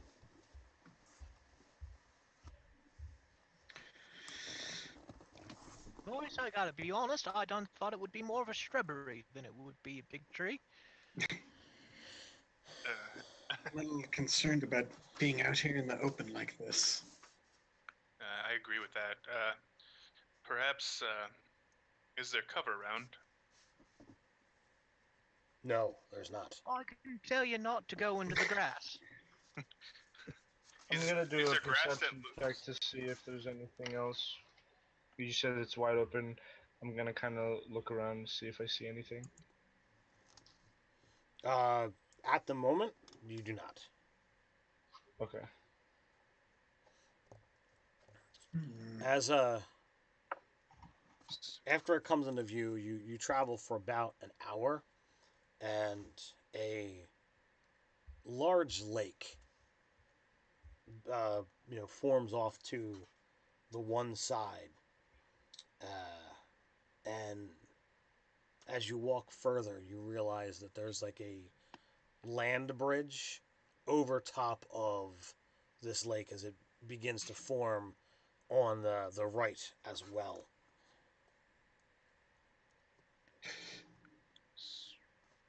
Hmm. So there's a big lake in our way, but a natural sort of land bridge going across it. Yes. Does the path that we're on lead to that land bridge? Yeah. The path is directly built right in the Oh. bridge, heading directly for that tree. I don't like this. Oh, boys, I'm might gonna say not be that too out bad. loud. Might be able to catch a bit of lunch on the way across. Oh, if the creatures here take offense to a tree being scratched, I don't know how they'd feel about us eating them. Oh, you might be right. We might just be doing a bit of catch and release, I guess. Although it is natural to eat, there is that to consider. And I do like seafood. I suppose you don't get much of that where you're from, do you? No, I don't.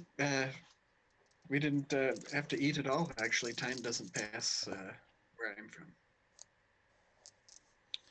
Oh, my Or is son, that- you've been missing things. Once we get you back, Zuni, we'll take you to a good old bar. And we'll get you all liquored up. We'll get you Sounds screeched in. You'll be just like a proper dwarf, you will be.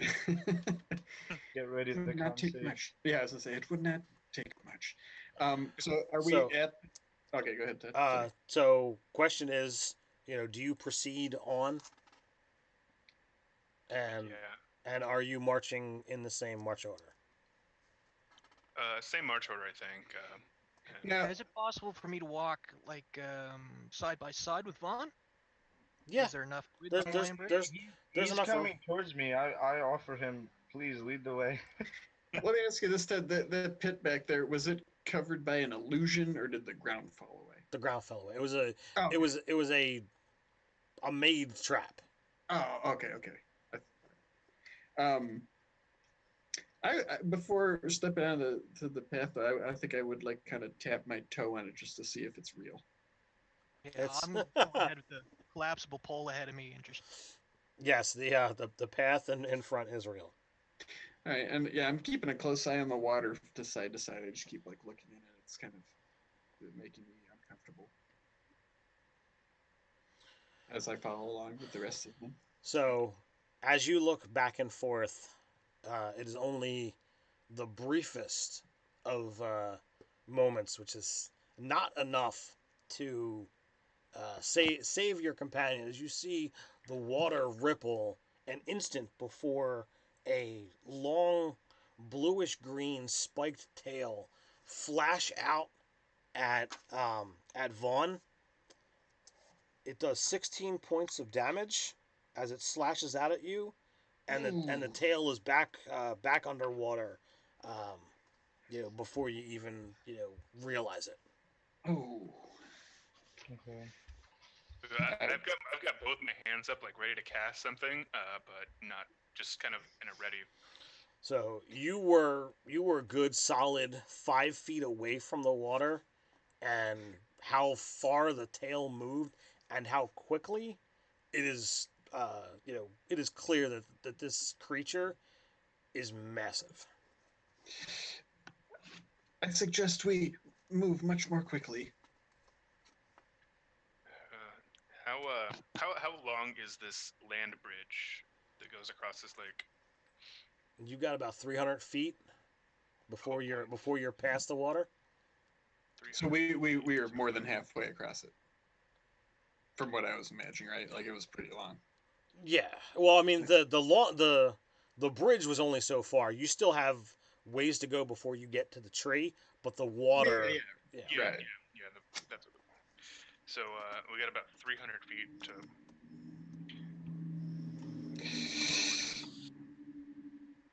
Thargrim just keeps going, poking. He's got no idea what happened. I'm like kind of following behind Thurg. I'm like, okay, let's hurry it up here, poke. Yes, tap. So. Or we can go faster, my son. I'll just poke a little bit quicker. Does, So are you moving at regular speed? Are you going to start to use your action to dash? What are we doing here? can I do? Well, there. One sec before we take off. Sure. While he's still kind of trying to hurry Thargum around. Can I use shape water and just kind of part the water a little bit, like around the bridge, to see if the bridge goes down? Like there's the water connects, or the bridge is solid down. All right. To see if it's two bodies of water or if it's like a bridge that goes over. It is a bridge that goes over one body of water. And it's made out of dirt, or is it a man-made or it's whatever? it's dirt, just like the path that you've been going on, but something has been keeping the water from eroding it. You're gonna imagine, given the magic of this place, that it's totally a magic-made bridge. Okay. If there's no safety on this side, I fear we should best be going quick. Yes, I will heed that wisdom. Thurgrim, Oh, I please guess we continue get to into poke furiously at the ground. I continue jabbing along. Start moving like double speed. All right, so you're gonna have 5 rounds if you guys do a double move. With this. So let's see here. Well, boys, do we just want to run, maybe? Well, That's what you said you're doing. 5 rounds with running. Yeah. Oh yeah, there is no times for movement anymore. Nope. Cursed fifth. You know what? Even in like 3-5, like you could like double move, or you could like No, right. 3 times or 4 times. So while we're running, can I? I'm gonna cast blur on myself. So there's or not blur, mirror image. So there's 3 of me. You realize how's that work? doing that will put you 30 feet behind the party. Unless I use quicken. Okay. Oh, are you a sorcerer too? Yeah. Oh. So I'm gonna, as I'm running, I'm gonna quicken and cast the mirror image on myself. Okay. All right. Nice. Thargrim, you see from the right side of this of the bridge where you're on, A Okay.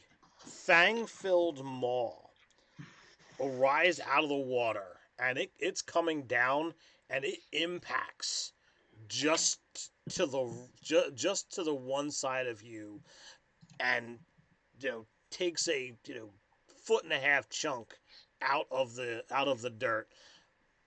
The mouth on this thing is so big, it could have just taken you off the bridge and eaten you like a candy bar. Oh, Oi, off you go there, fishy. I just give it a jab with the pole and keep going. is this, But the tail reaches from the other side and smacks into you for 12 points of damage. All right, I am going to parry that with the other end of the stick, Okay? using my combat We're- maneuvers there. We're dashing, right? Every turn. Yes, sir. so he took a chunk out of the. Was it like? Is the bridge gone in front No, of no, us? no, no. It's a small divot. It's like Oh, okay. a foot and a half out of the dirt. And I see. Yeah. Is that considered a magical attack, Ted? yes. I'm gonna go ahead and shoot at it too then. Okay, so I parry for using- 10. You said it was 13 total? 12. 12 total, so I take 2. Okay. Alright. So round 2, are you guys continuing to dash? Yeah, I'm gonna cunning action dash and shoot when I can. Okay. When I see this thing. All right. Well, it is visible. It's there, and it is keeping pace with you guys. So I'm gonna kind of try and break in front of the group with my mirror images, kind of like off to the two sides of me, Okay. so that I'm in the middle, but my mirrors are on the side. And well, that wouldn't be hard to get ahead of Thargrim, but No, not really. I look like a running potbellied stove at this point with a beard. so yeah, I'm just gonna keep running, but kind of in the lead with my duplicates, kind of trying to maybe absorb some of these blows. Okay. All right. So Vaughn, do you want to make your attacks? So I have the first attack is 15, 18, 19, 20, 21 to hit. 21 hits.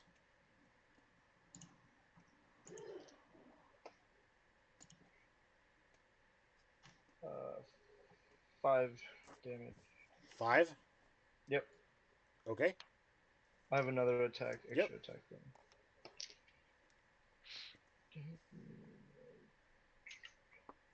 19. 19 hits. And 7, 11 damage. Okay.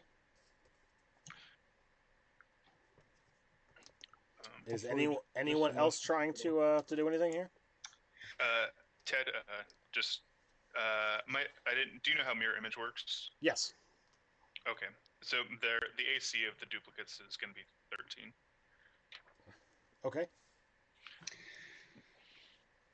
Now they were all able to do that and still double move, right? Because of bonus action. Alzra used it as a bonus action, and because he quickened his spell, and then Vaughn used a cunning action to dash to keep he's a up rogue, because he's a Right. rogue.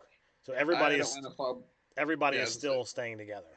Okay, yeah, as I say, I don't want to fall behind, but I don't have any fancy fast stuff like that, so I'm just dashing and moving. All right.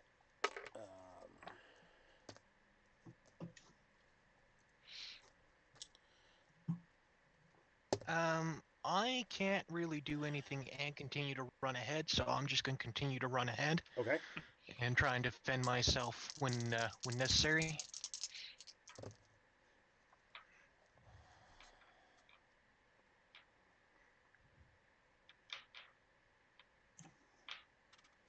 So the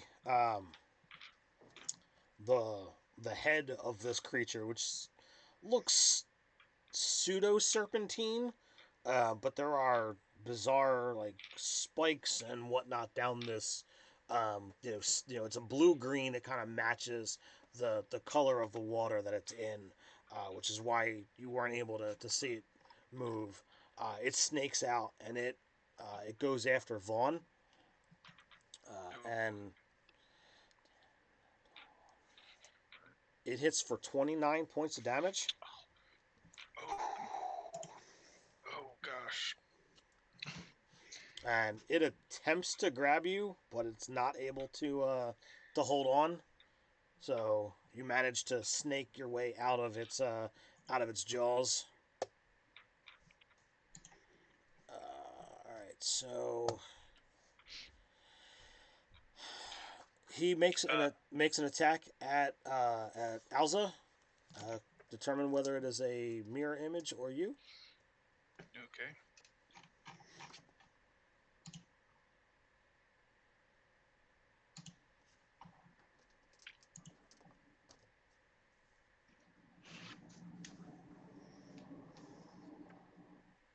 Alzra. Josh. Yes. Does it hit you? Does it hit you or an image?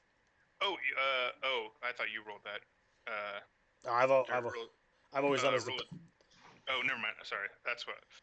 So I roll a d20. I must roll higher. Oh, you're right. So I rolled a 12. So it hits one of the duplicates. All right. So the tail whips out, and when it strikes the ground where the image is, it literally comes down over its head, and it looks like it squishes it into the ground, as the image vanishes and moves away. Okay. All right. So round 3, you guys are crossing the mid path here. About how far are we now? How many feet? Well, this round is you're moving another 60 feet, which puts you 120 feet. 120 to where the lake stops. Gotcha. At this point, I'm going to stop and turn around because I'm a little bit ahead of everybody. Or no, I'm not going to stop. I'm gonna cast. I pull out some powder out of my bag and I cast Wall of Force on the side of this pathway. Okay. And so an invisible wall springs up for 10 foot, so 100 feet. Okay. On this side that he's been attacking from. Well, he's been attacking from both sides. Oh, it's been both sides. Sorry, I thought it was the same side each time. Yeah, this thing is... he's like biting one side and then tailing the other side. Okay, I'm not going to do that yet. I'm going to wait till we're both so I can cover both sides. Sorry. Now, if you could make us a tunnel of force. Oh, yeah, that would be dope, man. Twin it. I've only got 10 by 10 squares to work with. I guess I do have 2. I could twin. No, I don't have. Nah, because it has to target something. Oh, twin does have. All right. You're right. Yeah. So you're all ahead of me right now because I just came. I'm still behind you, just kind of falling behind. No, if you guys are running full on, you guys are about 15 feet ahead of me now because of the speed difference. Because I've just looked and I only move at 25, which so means 25. So you're doing 50 every round. They're doing 60. Yeah. So I'm you're 30 minus behind now. Right now you're minus 20. This round you'll be minus 30. So you'll be. Yeah. All right. So we get an extra round with Thargrim. Yeah. But if I get my wall up, then it should be.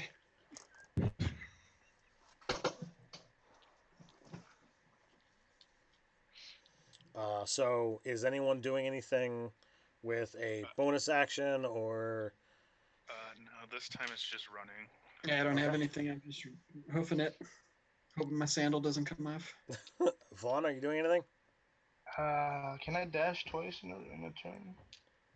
I don't think so. Well, you could get further ahead if you want by using your move, your action, and your bonus action to all to dash, and you could be that much closer.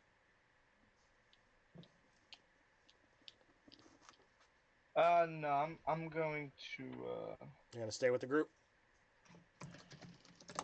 Yeah, this turn I'm going to do the same movement as everyone else except Thargrim. Okay.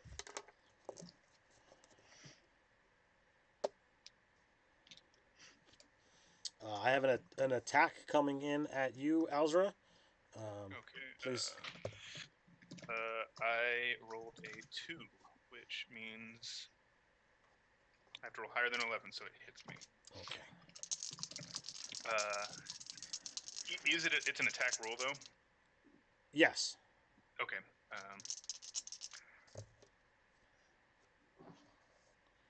All right. So it's small. So- Oh, go ahead. Does it hit? Yeah. I'm gonna cast shield too, as it almost hits me. To give me Okay, an extra alright. 5 AC. All right. So that brings your armor class to 21. 6, yep. Yes, sir. It actually still hits. Okay. Ooh, that's not good. So you take. I didn't roll very well damage wise. You take 14 points of damage as this thing's teeth scrape down your side. Ouch. And then its tail comes after also you. Oh boy. I still got shield up. You still have shield. Does it hit you or an image?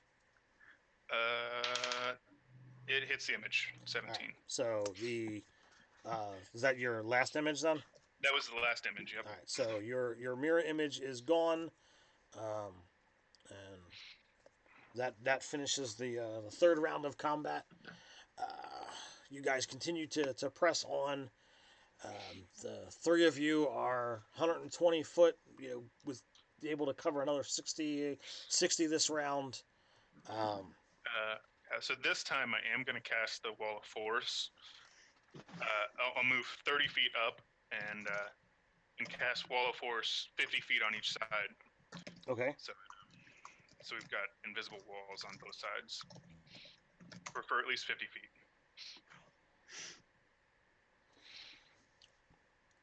All right.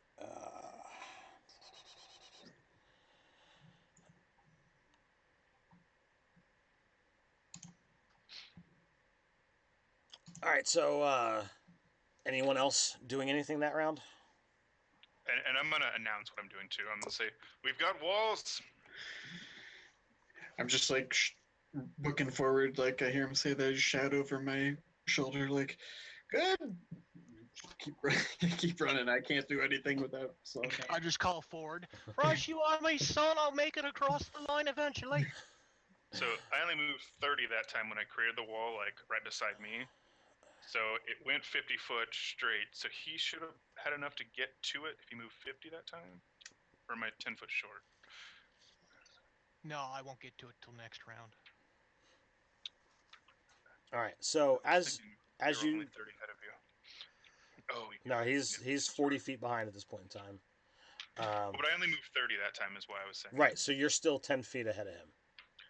Okay. When I did it, I actually want to do it where it starts where he's at. So and then 50 foot the other way. Okay. So then there'll be a gap at the end.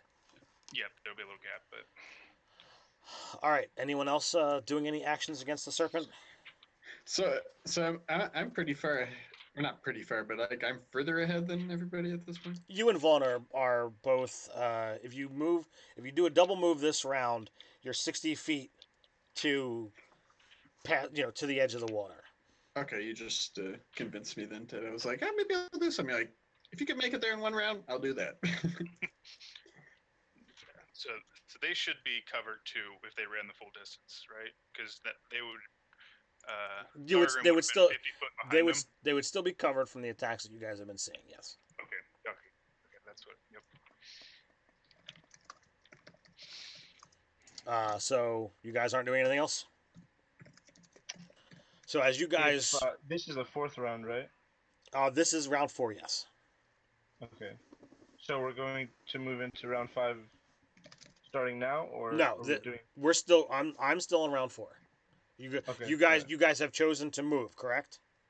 Mm-hmm. All right. Yes. So the creature smacks up against the wall, and then dives down underneath the water. Oh boy. You think, like you take a moment to breathe. Like, okay, we've managed to shake it off. Moments later, like literally seconds, the thing dives out of the water, and an 80-foot long serpent plunges out of the water 30 feet in the air, climbing and landing on landing in the vicinity of Alzra, Zuni, and Vaughn. I'm gonna need dex saves from the three of you guys. All right. My sons, I think we're going to need a bigger bridge, boys. I'm gonna use my inspiration for this bit. And that's a good thing. 12 plus 3, Oh. 15. I got 15 plus 1, so 16. Oh, I actually 19. have a plus 1 because my luck stone, so it's 16. Okay. And Vaughn, what do you got? 19. All right. So you guys all managed to get out of the brunt of this. So what is that? It's for saving, it's 26 points of damage. I'm down. But we all saw that coming. You're Shadow, though, aren't you? Oh, that's right. No, you had to false life. No, I didn't cast it because when I went to Amulet was then I had never cast it yet. Oh. So yes. I thought once you retrieved it, you would have actually cast a spell. All right. No, I was going to be it. So, but I will use Strength of the Grave. That's right. So I draw on the power of my Mistress of the Dark to fill my soul with darkness. That's only likeness, Doug. Yes, and I have. Oh, I have to make a save. A charisma saving throw. What was the damage taken? 26. 26. So, wow, the DC is 31. Isn't it plus half the damage? My damage is you can make a charisma saving throw DC. No, it says DC 5 plus the damage taken. Oh, Yeah, my God, that's insane. That's impossible then. So I'm down. All right. I'm at exactly 0. All right. So this thing is, on the path with you guys.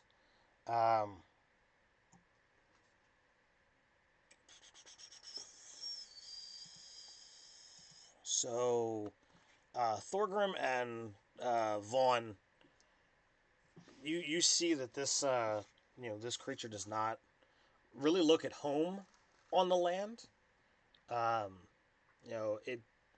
It's like mouth is flexing, but it doesn't seem like it's drawing breath. Okay, so it's like holding its breath. So is it the top of round 5? What are you guys doing? We have to go through it now. Is though. it blocking completely the path? It doesn't completely block the path. There's enough room on either side. It's thin because it's a wide path, but it's incredibly long. So it's between us, right? Indeed.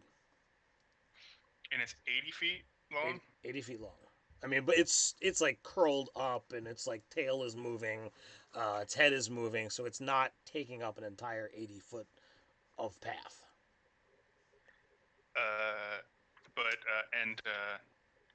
So okay. Alzra and Thargrim are essentially behind this thing. Vaughn is in front of it, and Zuni is lying at it. Oh, boy. First things first, we gotta get Zuni out of there. I am going to charge it and use the charger feat. Okay. And hopefully I can distract it enough that maybe Elzer can get Zune out of there. See.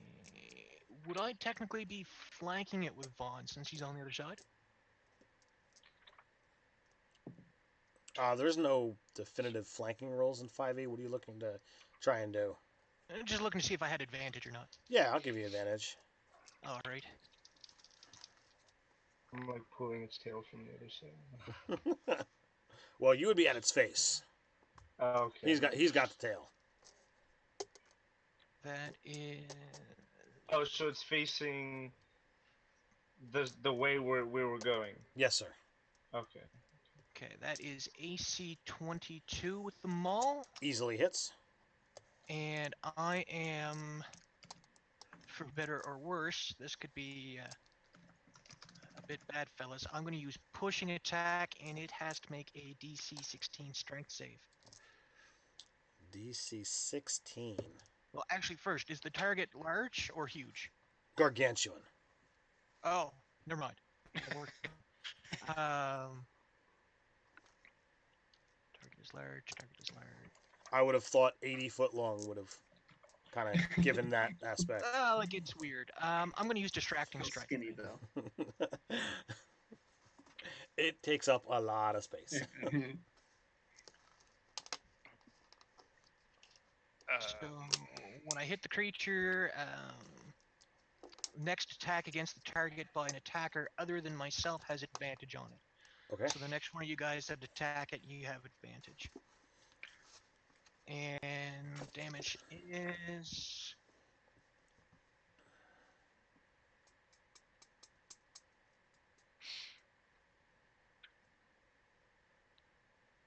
27 damage.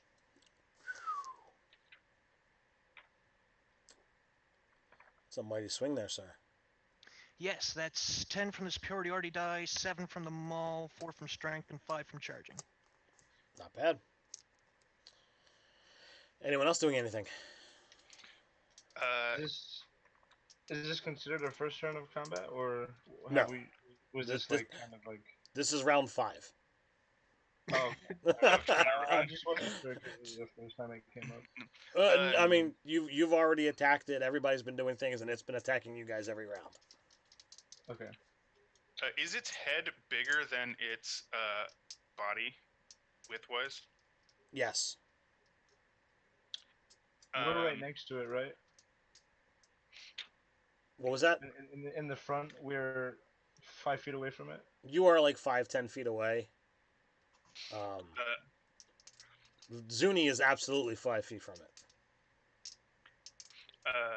What I want to do, actually, now that I saw this happen, where is Zuni at exactly? Is it like literally lying underneath this thing? It's not like being crushed by it, but it's, if you want to say it's at his feet, you know, it's like by the coils around its head.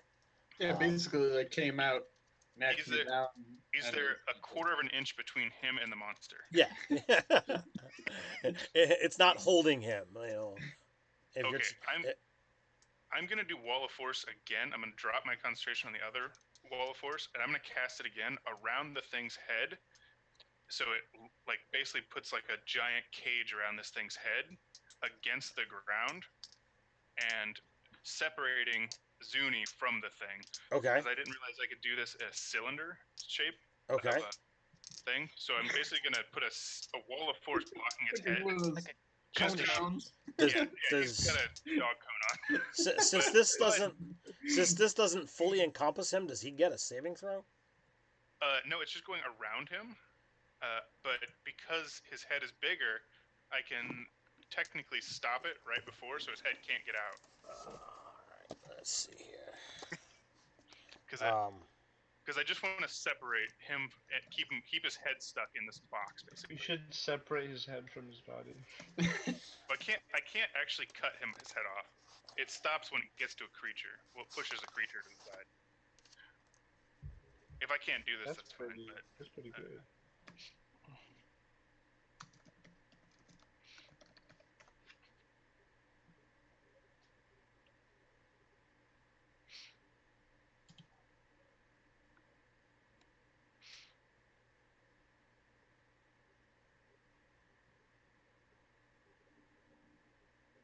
What's going on? oh, it's a flat shape made up of 10 by 10. Yeah. So you can form it into a hemispherical dome or a sphere with a radius of up to 10 feet, or you can shape it into a flat surface made up of 10. Is his head 10 feet? Could you put him in a hamster ball? Yeah, I would say his head is probably closer to like 15. Oh, right. How big is he coiled up, Ted? Well, if the whole thing is like 80 foot long, so if he like coiled himself up like you would like an extension cord, I mean, he would fill a 10 to 15 foot square. Like that snake in Cubert. Is that enough of him coiled up, Elzra, for you to make him into a hamster ball? I can only do a sphere with a radius of 10 feet, so I guess it could be 20-foot sphere. Or yeah, because radius. No, Yeah, it's a Yeah, you that's a 20-foot diameter. So it's a 20-foot radius and it's a 40-foot But diameter. no, right, 10-foot radius. but he's not all coiled up. He's Right. Oh, okay. he's taking up at least 40 foot of the path. So you're not going to be able Sorry, to. I thought he was coiled up like. No, no. Okay. Yeah, it kind of burst out and like landed, elongated on. Yeah, on and the then bridge. and then I was a bit his far back his to his see. head is kind of raised up to be able to Yeah. kind of attack, and his tail is kind of raised up to kind of attack. Right. Yeah. Well then, I guess we're fighting it, huh? I'm not dropping my concentration on the wall, but we're blocked into then. Okay. You wouldn't happen to have like mage hand or something that you could pull Zoom back with? Unless he weighs 5 pounds. Yeah, I was gonna say- I mean, he's a gith. He probably weighs like 80, 90 pounds. But I don't think 5 pounds would lift my beard. you need like you need like levitate telekinesis to kind of. Floating in disc or his something. in his state between life and death, he muses on the irony of like, I actually have levitate. Oh.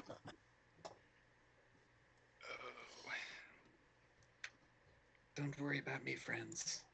This is so. I normally play a barb fighter, so spells is weird. Like, you could do other stuff besides swing a weapon. It's like a whole nother game out here. Yeah.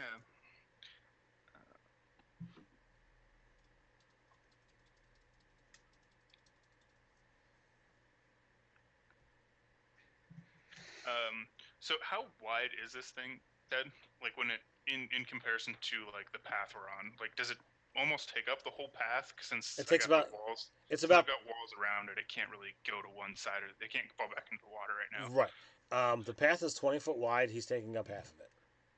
It's about 10 foot wide. Yeah. And He's husky.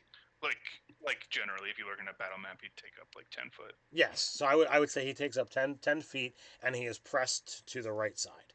So there is a solid 10 feet on his left that you guys could work on. Oh, I still don't know how we're gonna get him. Don't worry about me. You have like does anyone have medicine? I know I I have have- plus one. So, I have a healer's kit on me, okay. so I can get him up, but I can't do it as a bonus. I can't do it like freely. I have to. I am going to charge up my D20 with positive energy and hope for a crit on it. So if nobody's doing anything to get Zuni up or out of harm's way, go ahead and give me that death save. Come on, Mistress of the Dark. Oh, I saw the 2. I'm like, it's a 2. All right, so there's your first fail. That's not good. Yeah. Okay. Yeah, I can just distract the thing while you guys do something with them. I can't do anything. All right. Well, you're on the other That's side. the killer Right? DM, man. No, Vaughn is on the other side. I'm with you. Oh, you're with me. Oh crap. Yeah. So And- Vaughn, what are you doing this round? Man down. Well, Azra thinks about what spell he's going to use. What are you doing? All right.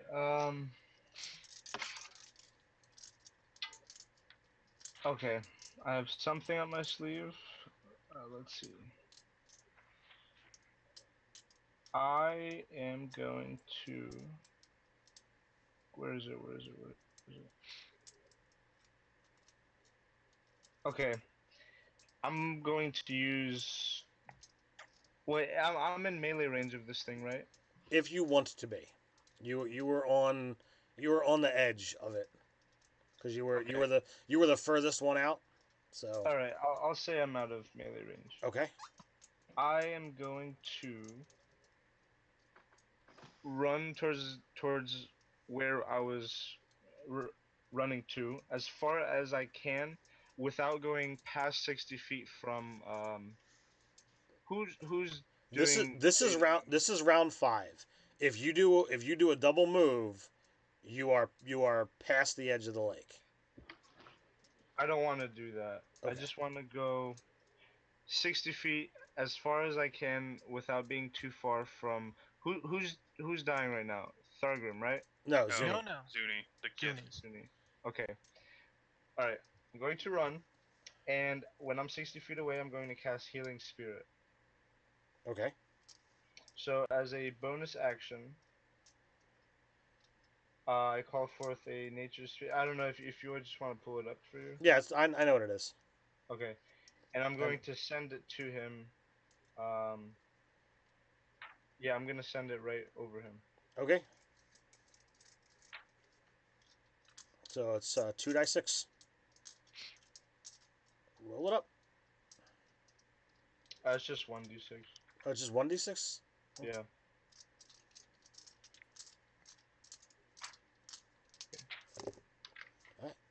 4.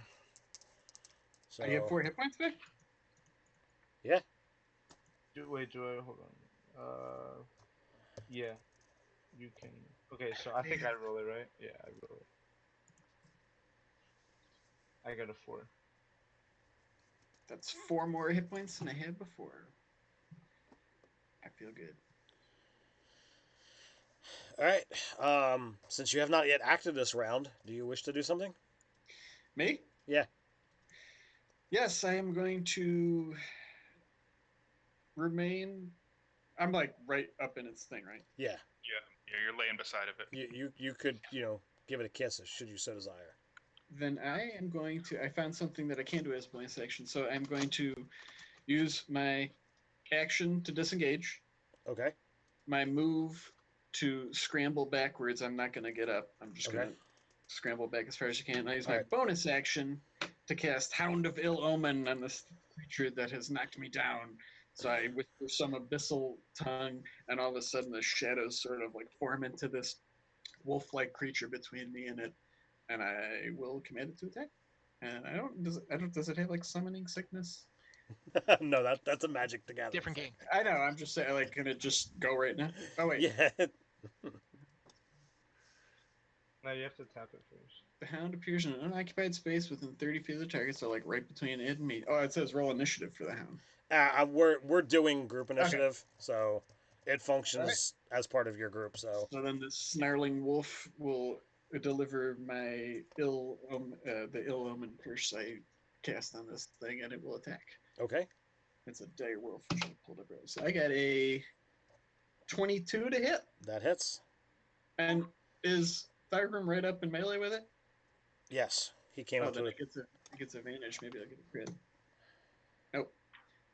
And then it is going to do 2d6. So that's 9 piercing damage, and it has to make a DC 13 strength saving throw. Probably wouldn't help. You never know. 31. Yeah. Jesus. 31. Okay, so yeah, this shadowy wolf just appears next to Thargrim, snarling and yipping and biting at this thing. What was your damage? 13? 9. 9? Yeah. 9. 9? Yeah. That's good. Very good. So now that he's out of the way, I want to cast Vitriolic Spear on the thing. Okay. This is a 20-foot radius. So it makes a dexterity saving throw. Does it get disadvantage because it's a fish out of water? It does not. Oh, gosh. Because you're using magic on it. It actually doesn't have, magic seems to glide off a little bit. So it's dexterity. Got 19. Dexterity. That is a save. So it's not. It doesn't take the extra 5d4 damage, so it takes 10d4 damage halved. 4, 2, that's 10. That was 3. 3, so 13. Another 3, 16. Another 3 is is 19. A 1 is 20.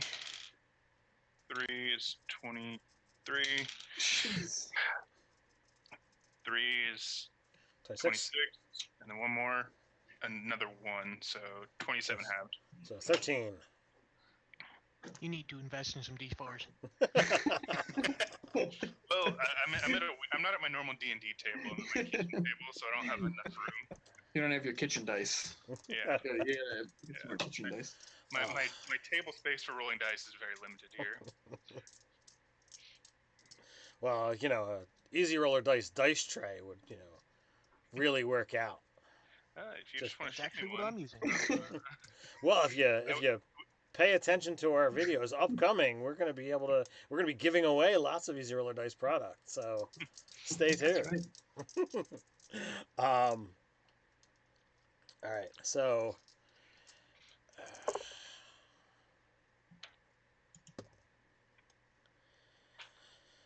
he's going to try and bite the hound. Okay. What? It's got a 14 is the armor class. Okay. Oh, geez. 3 points off of max. So I'm guessing you hit. Yeah, he's not going to have a hard time hitting an armor class 14, I'll tell you that much. Sure. So it takes 33 points of damage. It's still alive, man. 33? 33. Awesome. And then got since one, since Thargrim is at its tail, it will send the tail into Thargrim. And AC 18, he clearly hits that without a problem. Oh. I hit AC 26. Yeah, figured. It's a lot bigger than Thargrim. So I got another 12 for you, sir. Okay, I'm going to spend a thing and parry that and decrease it by a whopping 4. All right, so you take 8. So.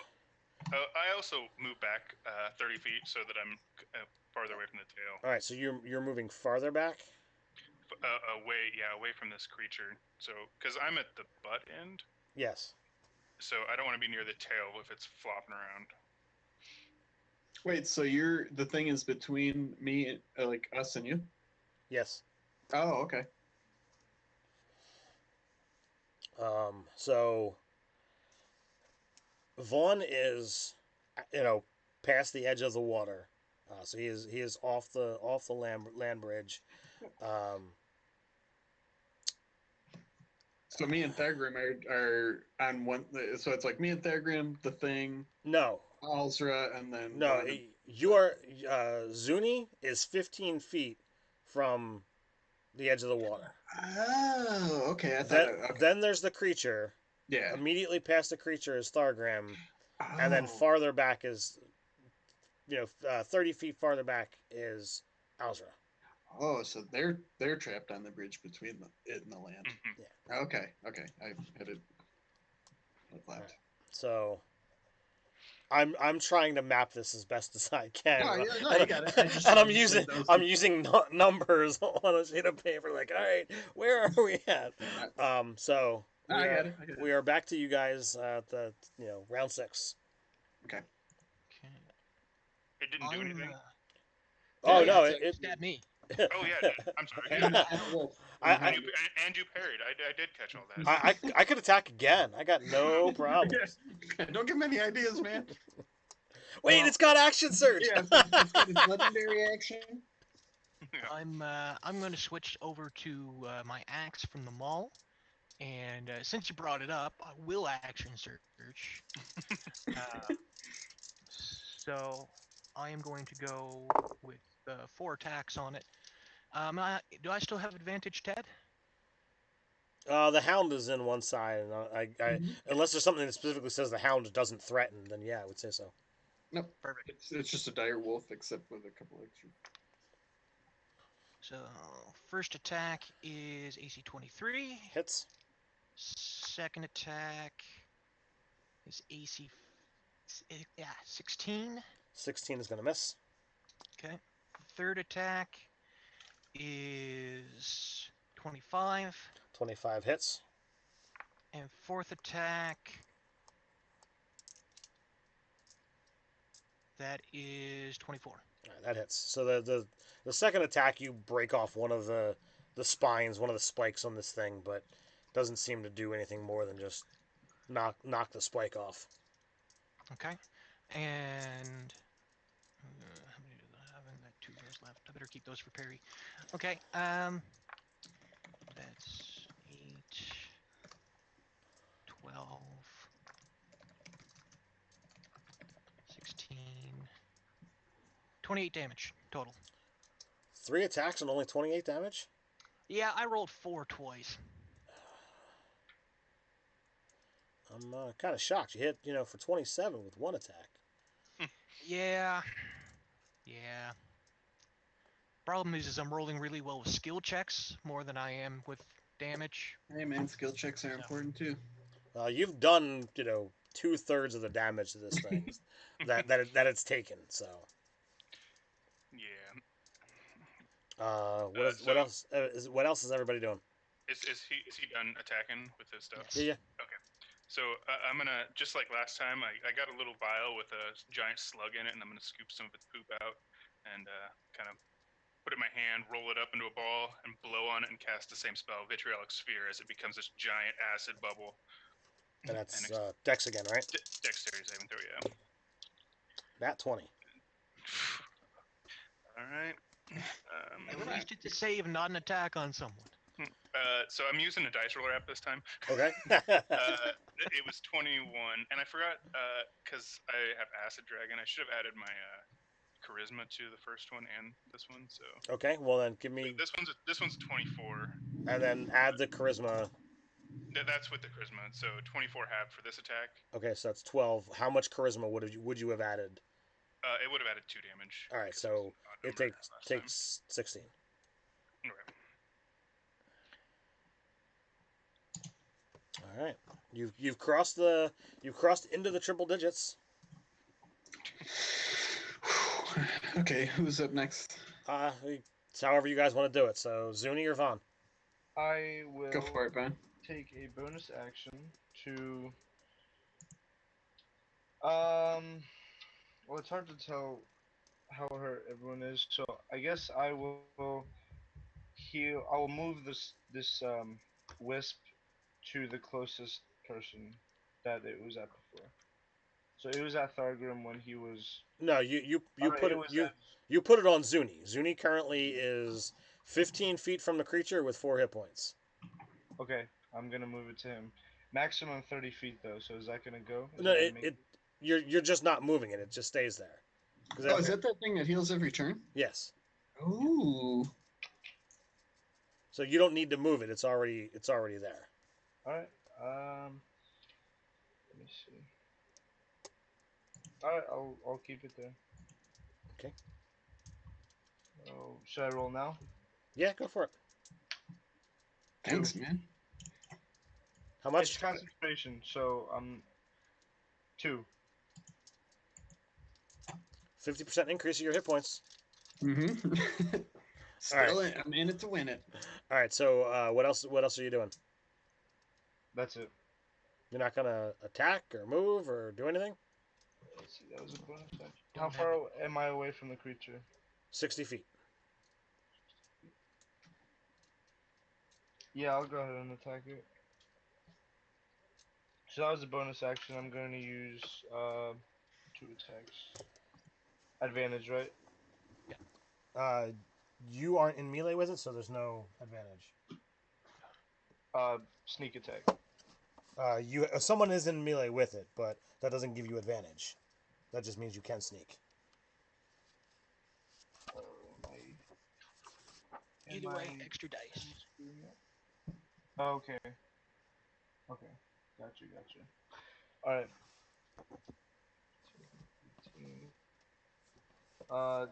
22, 26.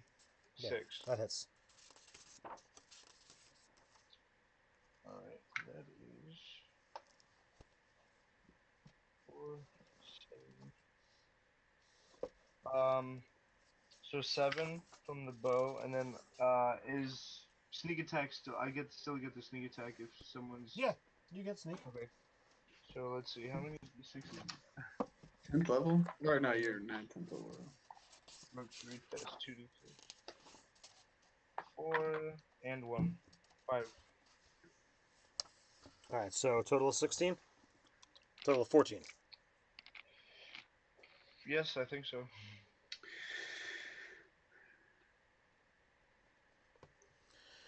Zuni, you do anything? Yep. First up, Hound of Element will attack. That is a 22 to hit. That hits. It's going to do 11 piercing damage. And for my bonus action, I will quaff my potion of healing. Is that a bonus action? Does that? I play it as a bonus action. All right. It's 2d4 plus 4 for a regular one. Plus 2 2. 2d4 plus 2. 2d4 plus 2. That's 2, 6 total. And then for my action, I am going to put my fingers to my temple, focus on this thing's mind very closely, and try to penetrate in it with a mind spike cast at 3rd level. And that is, and because the hound has bit it, it has disadvantage on its wisdom saving throw, which is a DC 16. DC 16 wisdom, but And it has and it has disadvantage. disadvantage. All right, so Yep. you're actually going to make me only roll 1 die. Ooh. And I fail. That's a 10. All right, it's going to do 48 psychic damage, which is 17. And as long as we're on the same plane of existence, it cannot become hidden from me. And if it's invisible, it gains no benefit from the connection against me. And I know its location for the next hour, incidentally, but hopefully it'll be done long before. Okay, all right. So it was 16 damage, you said? 17. 17? Mhm. It is looking fairly beat up. And then for my move action, I'll finally get up off my feet and stand up. All right, so do you stand up and then continue moving away from it, or? I had disengaged, so is it? Am I still in its? No, like, you had disengaged and Okay. moved 15 feet back right. because I'll move the other. crawling is only half. Right. So you stand up, which takes half your movement. You move 15 foot back. Yes. You are now next to Vaughn Yes. That's at the edge of the water. Yep. That's what I want to do.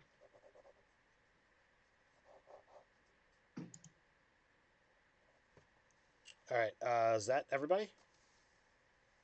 Did everybody have a chance to go? I think so. I think so. Yep. Except his hound. No, I let off with that. His hound did 11 damage. Oh, okay. Perfect. All right, That's so, pretty sweet. When it hits, the thing gets disadvantage on the next spell you cast. All right, I don't think your hound is going to survive this round. That's fine. It's just a shadow creature. I don't care. It'll come back next time. Something. You're not too attached to it. It's just wisps of shadow. No, Fluffy. So the hound takes 43 points of damage It's that. as it is entirely engulfed by this creature. Oh yeah. It Except it just closes down on smoke. It- thinks it's got a meal, and it doesn't. I critted the attack. And, so. Awesome. I mean, that it wasn't on one of us. Yeah, I mean, absolutely. So then the tail, Thorgrim's been a nice target for that since he's just been so nice to stay in the melee with it. So that's it doesn't matter the combination.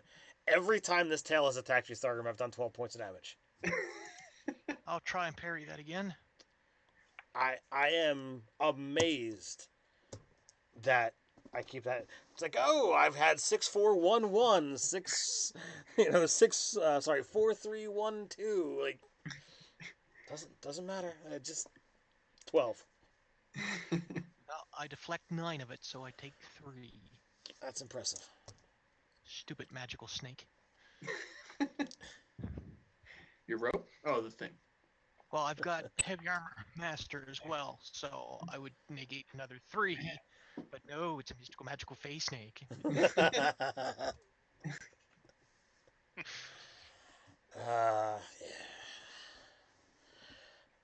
Blah blah blah blah blah. That's me. So it's up to you guys. Okay. So, I'll go ahead and start off with my. I got this container with my slug still in it. I'm just gonna shake the slug out so it falls in my hands. I'm just gonna smash it, and I'm gonna use my heighten spell so it gets disadvantage on the saving throw. All As right. this time my orb of acid gets twice the size it was before, and I shoot it out, and hopefully it can do more damage. I'm rolling my DM dice, so things go well. What I rolled only one. What stat am I rolling? It's a dexterity saving throw. I got a 19. Oh my gosh! All right. Okay, while he's doing that, Thargrim's going to spit in his hands and rub them together and get a good grip on the axe. It's a 26, so 13 damage. 13 damage. All right, it is. You dissolve a large chunk of it. It is not doing well. So who wants to go next? I'll go next. Yeah. Do I still have advantage, Ted, or is that gone now? That is gone. There's no one else besides you and melee Okay. with it. Okay. I'm still going to take the risk. I'm going to use Great Weapon Master and take the penalty to the attack roll Okay. and go for the extra 10 points of damage. All right, go for it. AC 24 Hits. and AC 18. Both hit. Awesome.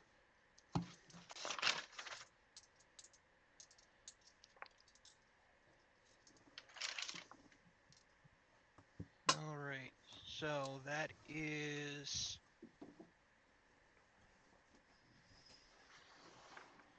40 damage. I figured that's where you were going. So you come into this thing's tail and you lop the greater percentage of the tip of the tail off. So the spike that's been denting and scratching your beautiful adamantine armor, is now lying at your feet. Invigorated by this, you charge forward, and you get into the center mass of this thing, and you just bury the tip of or the head of your axe into this thing's, and maybe it's your dwarven instinct of fighting large creatures or who knows what, but the spot that you hit on this creature's midsection happens to just be right where a font of blood or important organ, because as you hit this thing, you are covered in its fluids. But as you do so, the head thrashes and flails. It smacks back and forth into these walls of force, easily covering the distance, knowing how big this thing is. And after a couple seconds, the head is breaking itself as it slams into these walls and falls limp at on the path. I would say at your feet, but this thing is 80 foot long. So I'll breathe heavy, and at this point, I'll lower the concentration on the wall of force. Shall we be going then? First things I first. climb up on I need top of it. everyone to get into a circle around me. And so I kind of like kneel down. The smoke from my armor is increasing, and I'm sending this wisp around me into everyone's person to heal as much as I can for how much is remaining of the 1 minute. Well, you used it for 2 rounds, so 12 essentially, seconds. Does everyone in the range get to heal? essentially, if you guys decide to parade around in a circle around this thing, and you move quickly enough to do it, you could all get 8 die 6. Wow. Yep, we're definitely running up there. Yep. I'll observe this strange custom and proceed to parade around it as well. Given where I was, I'll just sort of climb over it and Yeah, we just see him climbing up over. You didn't even barely Only get hurt, way, did you? boys. You probably got hurt more from that grass. actually yes. Oh, I feel much better now that I'm topped off. So It dissects when you wounds. see this wisp leaving someone's body and entering another person's, you can kind of see it's like a whitish yellow wisp. It's like an oval shape, and it looks like it can't decide on a form. Like you can kind of see um, um, shapes inside it as if it's trying to decide on a shape or and it just can't, but it's still having this healing action on you guys. Hmm. Yeah. Interesting. Right. So after this healing, I'm gonna slowly walk to the edge. I feel the danger's past, so I'm not gonna be in any hurry at this point. But hopefully, there's not a danger. But Yeah. Careful, Elzra. yeah, I haven't used that much energy in a long time. Yes, that took quite a bit out of me as well. Also, Uh, Ted, I don't know if you have access to your Facebook messages right now, but I had a question for you that I kind of wanted to keep off the radar. Okay, I can pull it up. All right, sweet. so when I'm at the edge of the water, on the other side, I'm gonna cast. What's the spell called? Uh, Shape water, and I'm just kind of gonna create like a font of water up, and I wash my hands of this slug vial, Okay. and then kind of like move the water down to my shoes and get my shoes all clean. While he's doing that, I dunk my beard in it to clean out my beard. And then I go pick up the stinger from the thing. I'll Okay. take that with me as a trophy. It's it's pretty big. Not saying you can't carry it. Just saying that it's not like, oh, this thing's a couple inches. It's more like it's a couple feet. Yeah, I'm hoping to turn it into a sword or a spear or something later on. Yeah, it absolutely could be used as such. Sweet. So now that we're on this side, how how close are we to the tree? How much this along with this trek? You got a good half mile. But I mean looks clear. Doesn't look like there's any issues on the road. A half mile, you said? Yeah. Okay, if that's the case, then while they were cleaning up and stuff like that, Zuni will sort of sit cross-legged on the ground, hold on to his amulet tightly, and kind of go into his own mind and meditate. And it's going to take him 10 minutes, so if you went and disturbed him, he probably would not reply to you. But what I am going to do is cast Clairvoyance on the tree, which has a range of a mile. So, Okay. and I just want to see if there is any. I want to look around and see if there's any of those other people there, or any of those other folks that were looking for the Narlisa fruit. What you do see is there's some like Oh, spiral. yeah, I can only see or hear. I'm choosing to see. Right. So you see near the tree, slightly off the path, there are these. They're plants, but they Mhm. kind of look like soft cushions, and next to the cushion are these long spiral, long plants that look like they formed a spiral. I don't know if you've seen those plants that they grow in that spiral pattern, so that as the plant grows up, the tip curls and it just keeps growing and growing. It Yeah. gets thicker, but the center of it. Well, there are a large number of those around these cushions, um, and one of the groups that you had encountered before are enwrapped around these things, and they are hung Like dead. like dead, like the coil opened up and it's wrapped around Oh, their hey, necks, and it's holding them aloft, and they are not moving. good to know. All right, so after seeing that and just sort of looking around for a moment, his eyes will, flicker open. say, I've peered beyond to the tree and explain that what I saw and the danger, and it appears that we will not be the first to reach there, but with luck, we will be alive when we do. I'll explain, like, what I saw with the people dead and hung in these spiral plants. All right. That is good to know. Damn. Did you see the fruit we're after? I don't know. Did I, Ted? No. I mean, I did not. You know that, from there the Dragonfire tree is a crossroads, and from there you head left, and shortly thereafter is the grove that has these fruit. Gotcha. So the tree was just a Landmark. point of interest. Landmark. Gotcha. Okay, cool. Well, boys, if where we're going to be a fight, I wouldn't mind a bit of a rest here.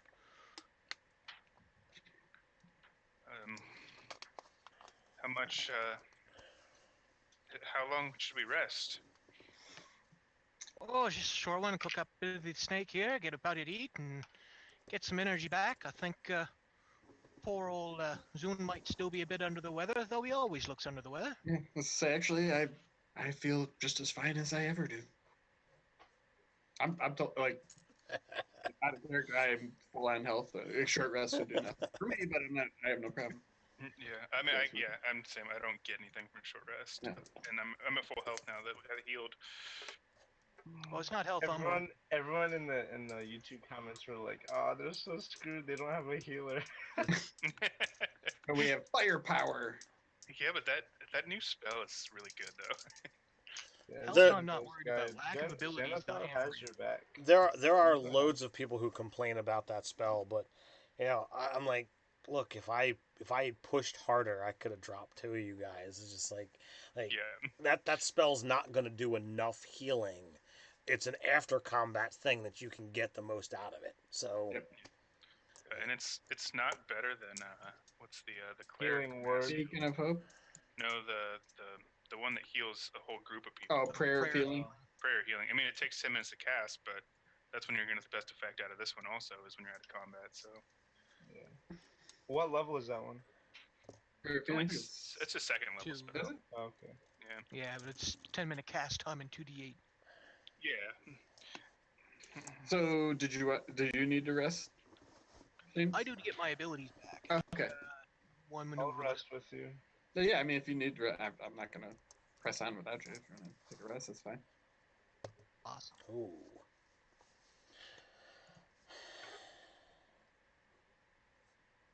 So, do we know about how far it was from the tree landmark to the grove? Not far. Okay, like more than an hour. Time, things are subjective here. So like distances they've told you is like near or far. They're not in hours or days. Right. Well, then in that case, while we're taking a rest, at the end of it, I will cast False Life just because. Hey, time's weird, or maybe it'll last longer. I don't know, but it's at least. And that one. Oh wait, yeah, it's temporary. I'll cast it at second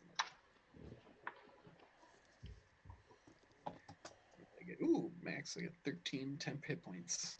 Nice. I can take 2 hits before I go down, maybe. Well, 13 puts you at 45, so that's still not enough to take 2 hits of 26. I cast that higher level again. Oh yeah, 13, right? So, all right, you guys take your short rest. The fighter gets back his superiority dice and his action surge. Anybody not full want to spend hit dice? Nope, all good. Yeah, I'll spend it.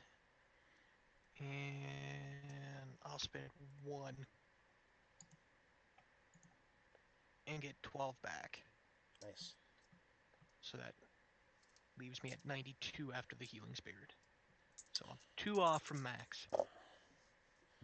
Excellent. You'll take 93 points of damage and say, no! Parry? That's after your parry. Oh. I'm Is joking. it magic? Cracks fall. So you continue on, and after a short travel, you come upon this massive tree, and you've been seeing the fire burning in the distance. You expected the temperature to increase as you got closer, but while the flames give off light, they do not actually give off any heat whatsoever. It is a spectacle for certain. But the biggest spectacle is, now having seen firsthand and much closer up the bodies of several of your fellow nagsmen that are Oh, the other parties were in the same company. yes. Oh. Oh, I thought we were gonna have to fight him. They Don't get mighty. There can only be one. There can only be one group. but there are four bodies,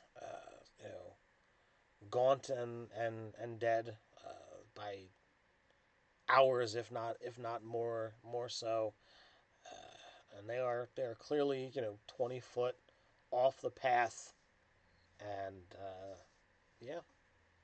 So those spiral plants were off the path. Yes, yeah. Okay. The path is clear, but the cushions, they look very inviting. The plants, they look soft. They feel like, you get the impression that would be a good thing to kind of rest on.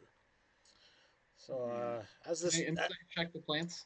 well, before you insight, as this thought crosses your mind, I'd like you guys all to make a wisdom saving throw. Okay. Oh no! I'm a sorcerer. I'm not good at that. Ooh, not bad. I got a 17. Well, hopefully it's not.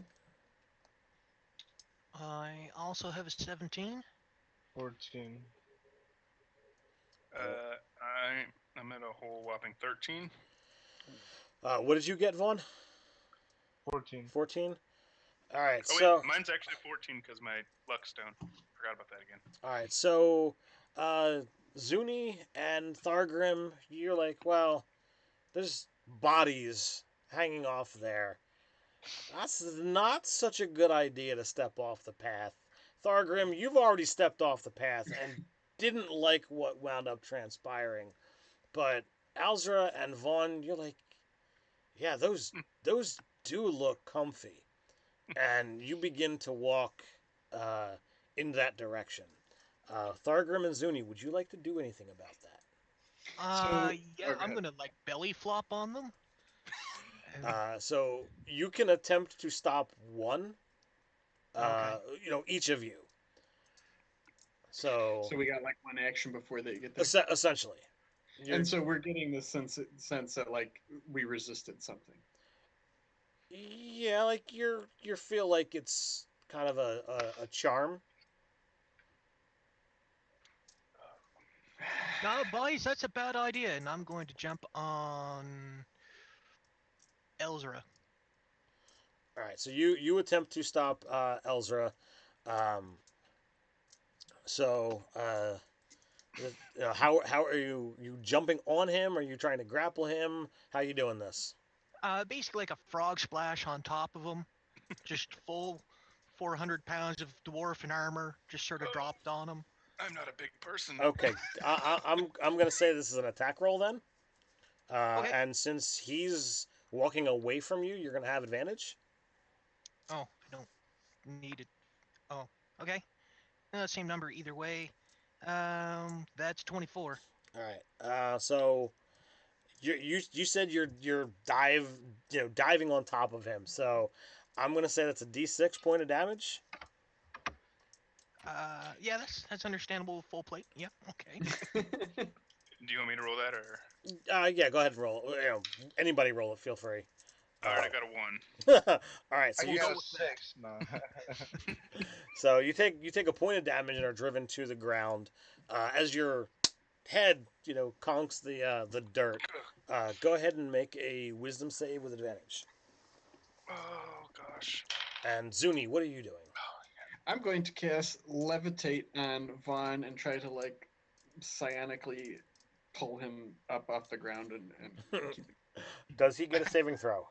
Yep, it's a Constitution save throw DC 16. There you go, Vaughn. Roll it up. Constitution saving. What did you get, Azra? Oh my god. Because I had advantage, it was a 19. All right, so you are. I got a 16.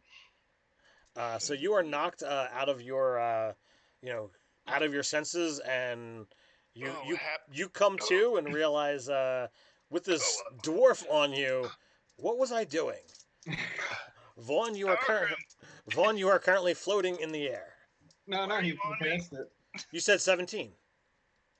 No, my DC is 16. Oh, okay. All right. Well, then he has resisted, and he is beginning to, His mind is too powerful. he is beginning to step off the path. Yeah, so I'm like clutching my head, like, Targrim, I can't stop him. Help! Why am No, my son, that's all bad. And I'll just shout to him. So he's like, Vaughn, I know they look very comfortable, but do not step off the path. But these fey pillows. So he heads to this cushion or this plant, and it's big enough that you could like lie on it. They look really soft and inviting.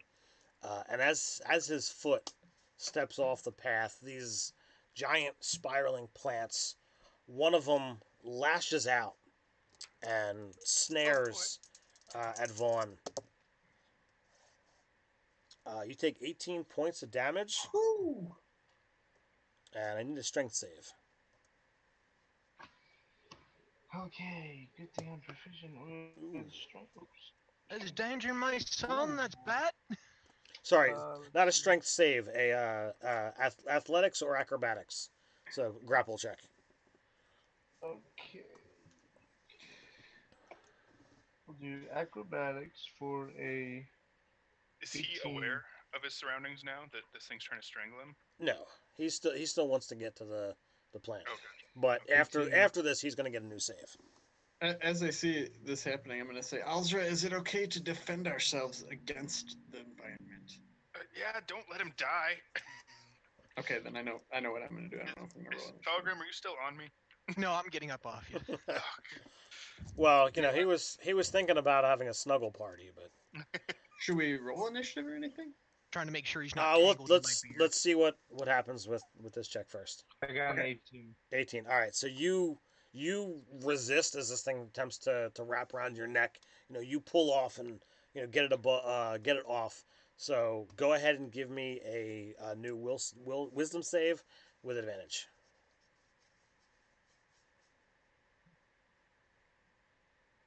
Okay, just will. Wisdom, yeah. 16. All right, so you feel, you no longer feel compelled, but you are off the path.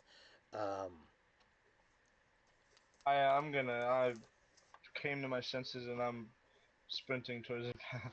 All right, so just Dodge action. let's just see if you beat me in initiative. Okay. Initiative.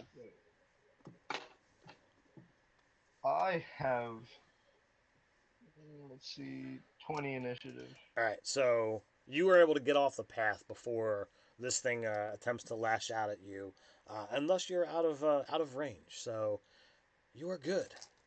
Okay. So you quick scurry back. You get to your feet and get back to the path where you felt far safe. I really And don't like these woods. You've got to build a fortress in your mind to resist these things. And also, we just took a rest, Vaughn. You want to take a nap again? Goodness. You're in the company of the nag. Oh, boy, this is why you need a beard. You just stuff it in your ears. I mean, you don't hear the temptation anymore. So you're now within sight of this beautiful tree. Um, those now that you've passed this danger, you take a look, and you see that this tree is truly unique. Its leaves truly look like living flame, but without producing any heat, and it can be seen from miles away. That's how large this thing is. As you get closer and get to the actual true crossroads that this thing takes up, there's a variety of um, flora at its base. There's plenty of fauna living within and around it. You know Variety of different fey beasts and fey creatures, humanoid and and not, um, all seeming to live together. You see birds and squirrels, but they're not like the birds and squirrels that you know. You see pixies and sprites and a variety of other fey creatures, flying around, and you know, it's a pretty cool place to have seen. And you realize that there's very few people, in the Nag that you know, that could stand what you guys have gone through just to get to this point. As we're standing there reflecting, I'm gonna look at the tree and be like, incidentally enough, there's a shadow version of this same exact scene in the Shadowfell that would be completely depressing and miserable. And I'll take out my Thurgrim book. lifts his eyebrows up. Looks, I'll note that in my book.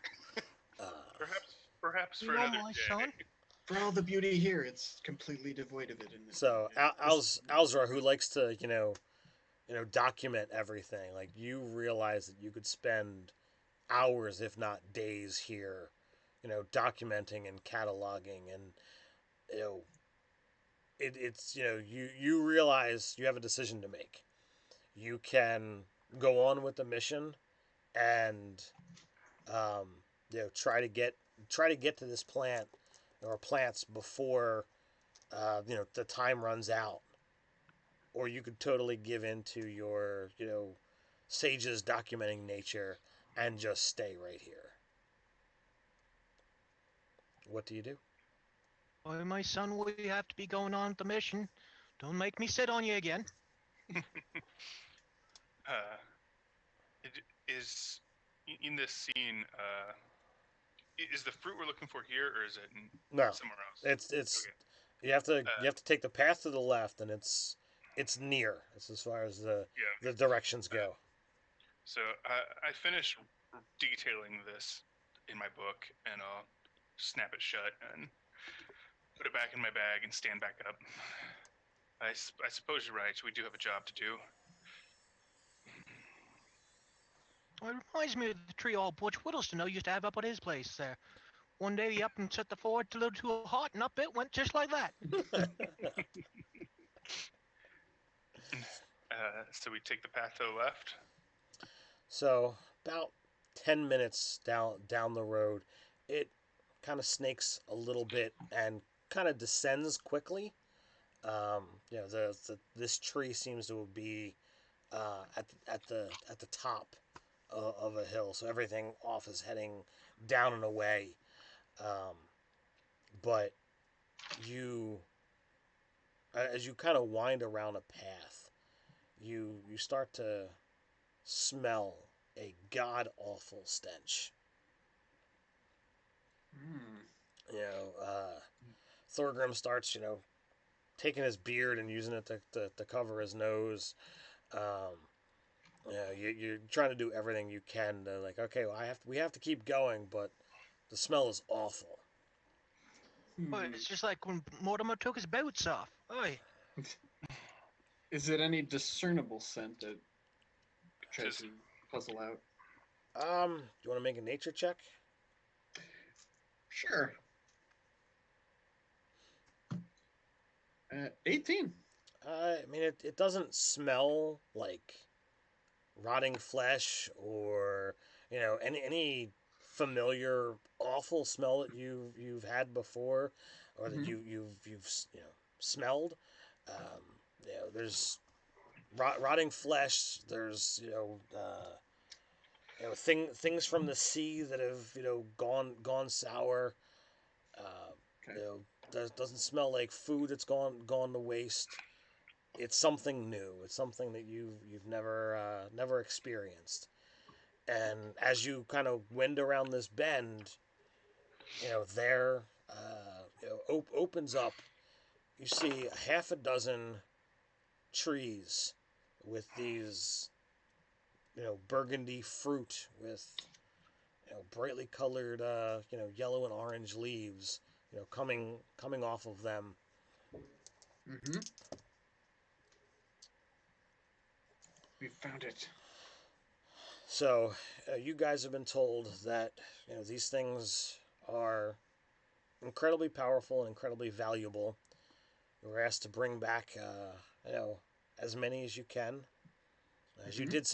did some research, you're told that it's supposed to bestow upon whoever eats it, um, you know, powers or magical abilities. The stories aren't exactly clear, but for every fruit that survives and it's properly harvested, you're looking at getting 1,000 gold.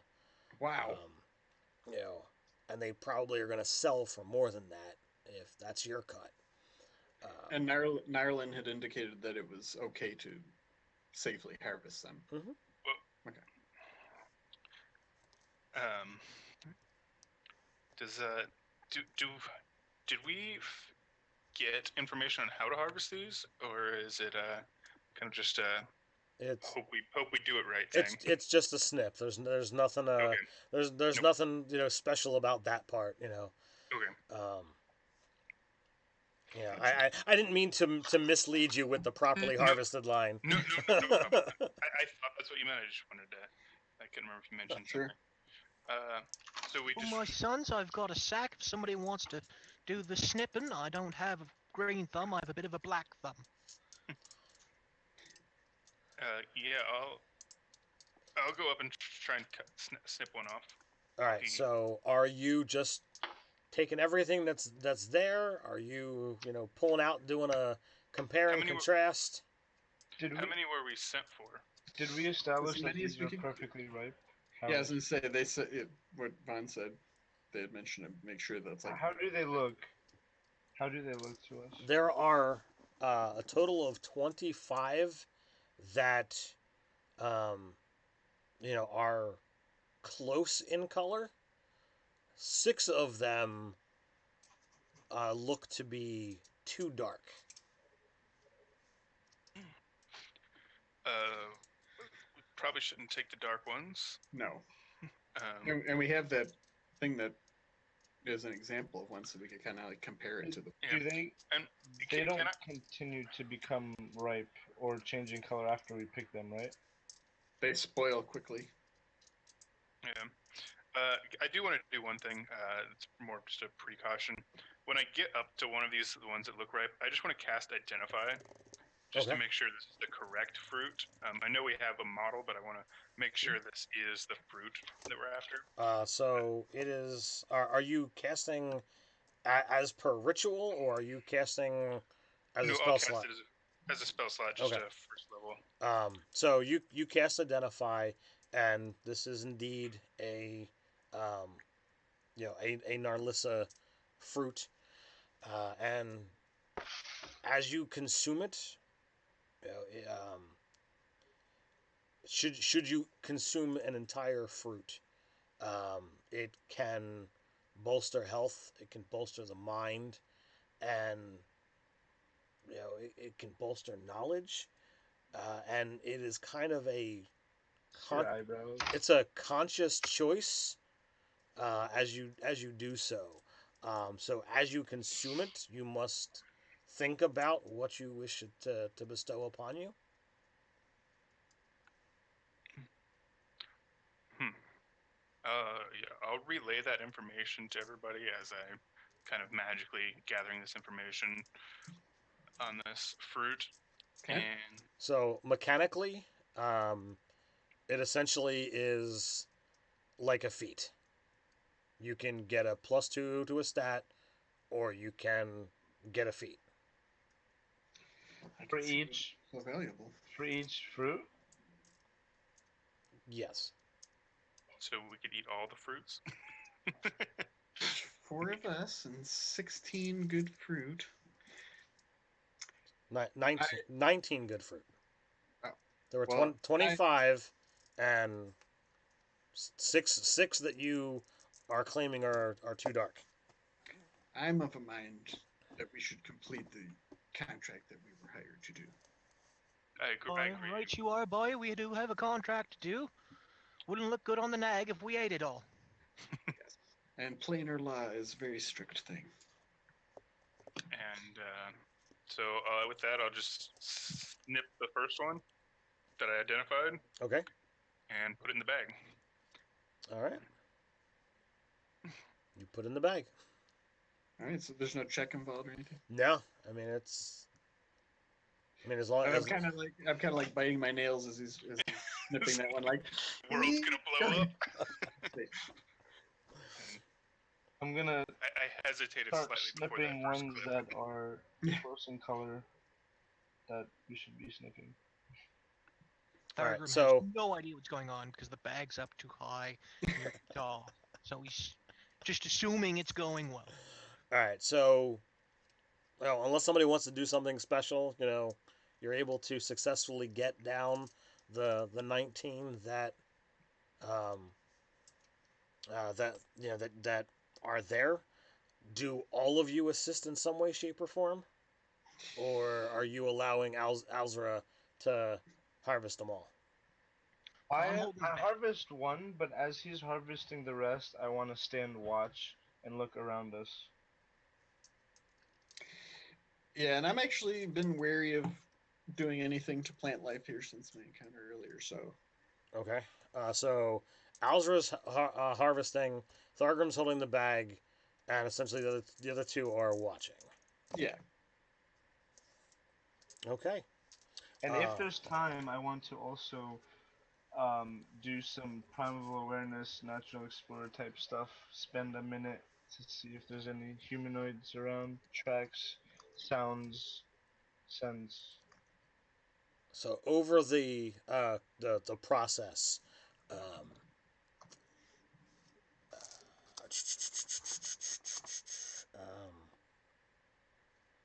you realize that 3 of the fruits, before you snip them, they darken in color.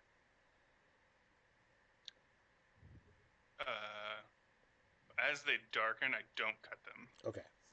I hold off, and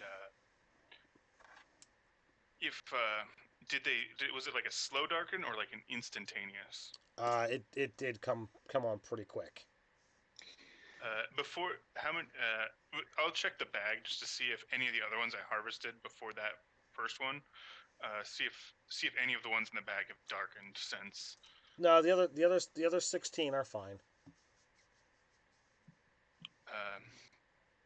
So this one got a little dark. Should we risk it? the I don't think so, boy. These seem like the ones that you don't eat after the fact. yes, our contact from the NAG seemed to really stress that it had to be the exact hue. With the amount of magic that's in this area, I don't even trust it. I'm For sorry, our what, what kind of check did you just make when that was turning color? None. Oh, I thought it. I'm sorry. I I was looking It at was- the chat. I thought he had you roll something. No. It was, I just looked. It's a perception. That's a perception. Yeah. I didn't have him roll like as he goes to snip it. He realizes this is too gotcha. dark. I looked at his passive. So he's Okay. like, all right, well, these last 3, you guys apparently got too late. Okay. So we got 16 then. 16. So that's like 16,000 gold pieces That's a good for haul. us. Yes. If we get back, yeah. Yeah. If we get back. I'm satisfied. So what are you doing now that you have collected 16 Narlissa fruit? We should probably make sure they're safe, like carry them safely. Um, but Yes, who's carrying the Thyrgrim? You're holding the sack? Yeah. So Are they I heavy? just tie. Probably not to me. Yeah, they're not tiny. They're about the size of a coconut. And they're they're sturdy. But I mean they're like they have a thicker consistency than a strawberry, but not as like hard a shell as a coconut. So it's pretty awkward to carry them. Yes. I will. Oh, go ahead. I was just gonna say I just tie off the sack carefully and sort of mount it onto my backpack, just sort of like a pack mule up out the top of it. Okay. And I will, like, sort of try to reach into Thurgrim's mind and unlock his muscles' potential with enhance ability and bull's strength. Okay. Nice. I say, look inside yourself, Thurgrim. Now, visualize yourself effortlessly carrying this load. Do you feel it? Boy, that's where I put my sandwich, and I reach into my beard, pull out my I'm sandwich. going to pull out the hempen rope that's in my pack and cut an inch off of it and just keep it on me. Okay. So are you going back the same way that you came? Are you gonna attempt to triangulate and try to go a quicker path? I think we should do that quicker path. If we go back the way we came, there's probably We go back the way we came, we deal with the plants again. But we go off the path, we run the risk of dealing with that so-called green dragon, which could ruin the fruit. I mean, are we in a hurry here? They did say to make haste. Return with haste. Well, let me ask you this. Let me ask you folks this. How do you think the rules of this place would preclude a proactive defense methods against these plants? I'm not that familiar with it, actually. I've only just started studying. Most of my notes from today are going to be my definitive studies on this. But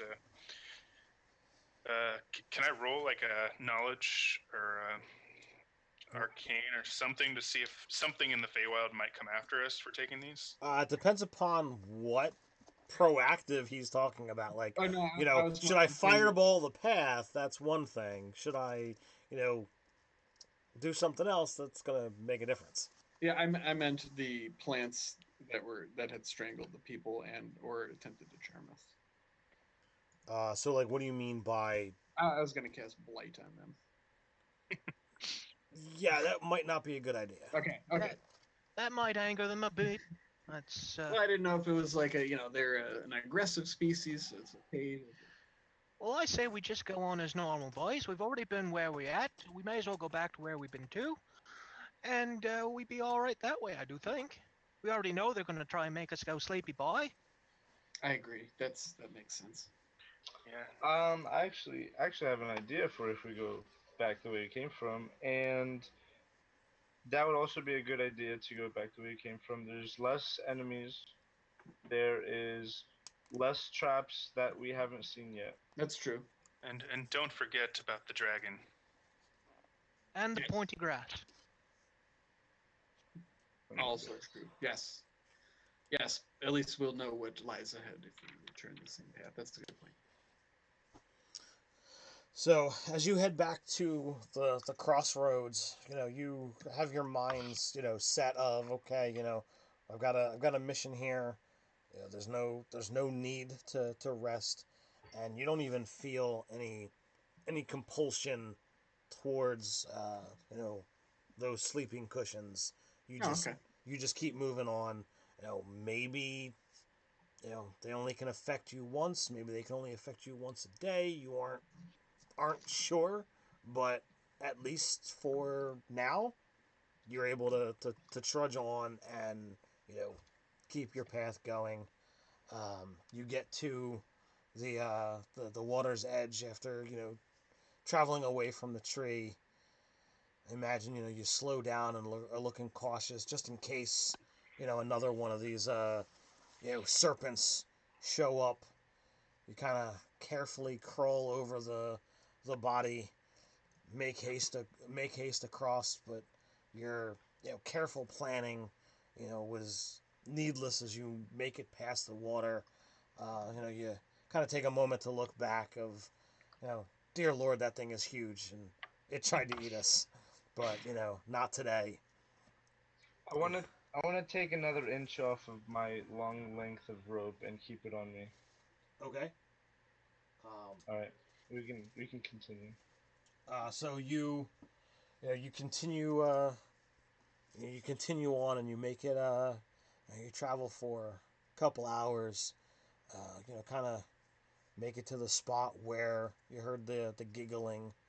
um this time, as opposed to giggles, you're hearing whispers, and like it's kind of trying to implore you to, come and play, come and party.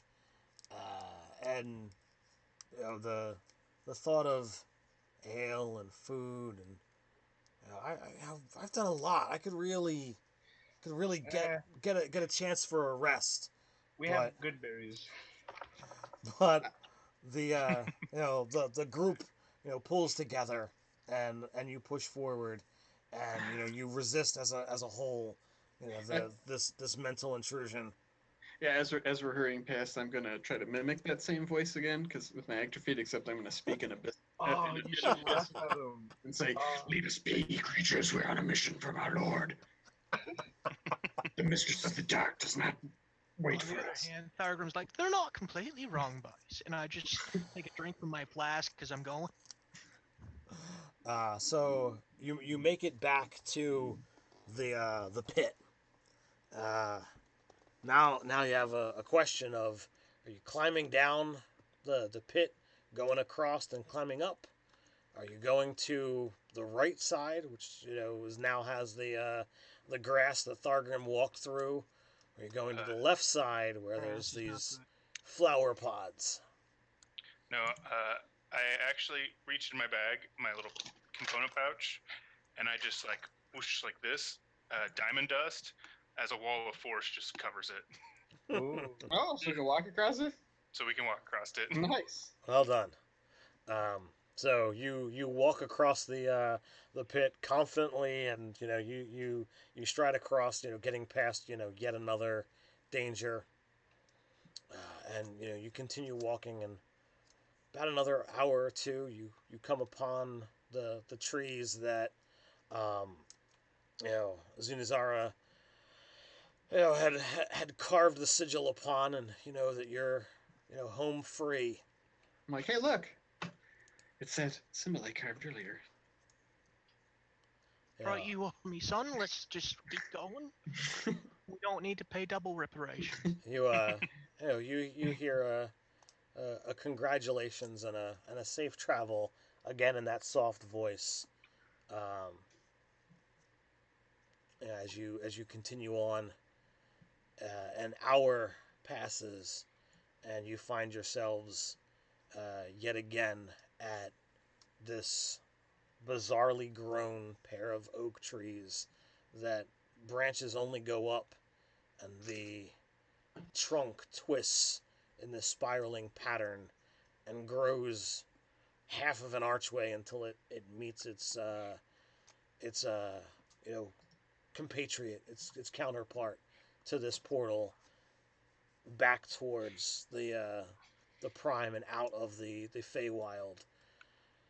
As you cross into the boundaries, the color vanishes, and you, after all this time spent in here, you forgot how dull the prime was.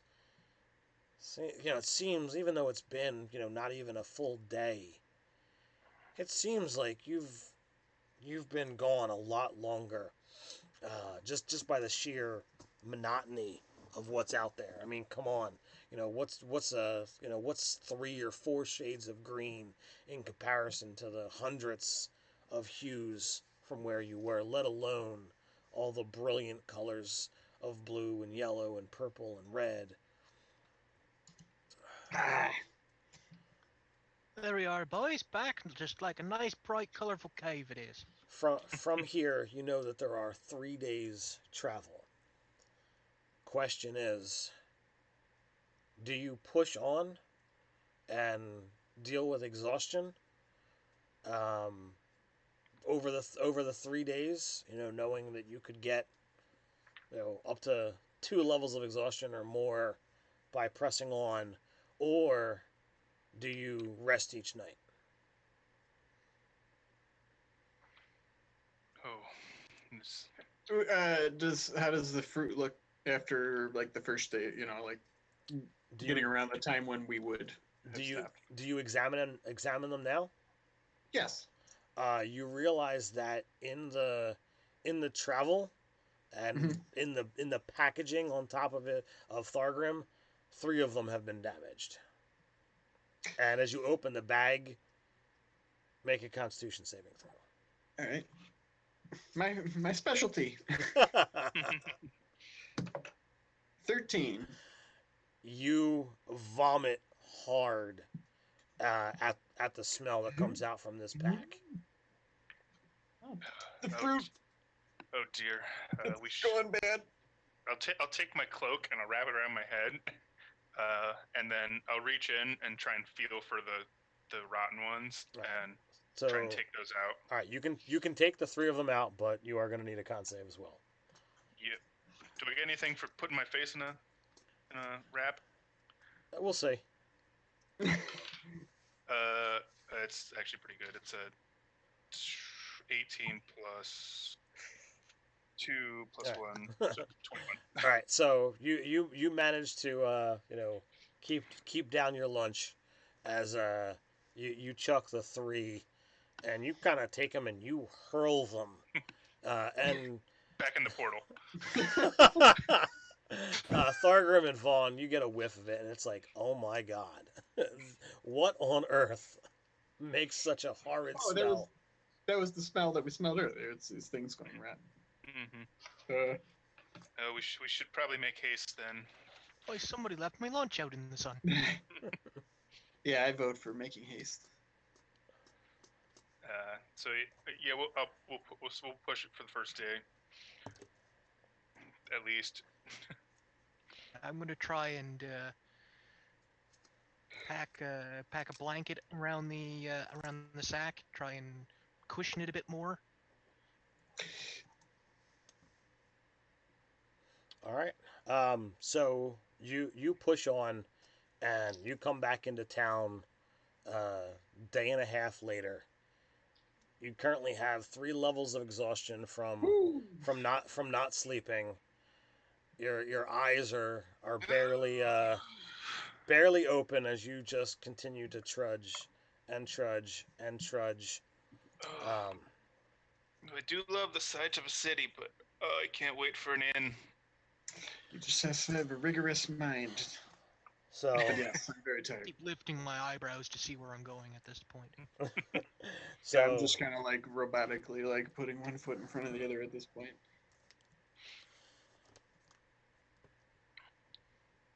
But we made it.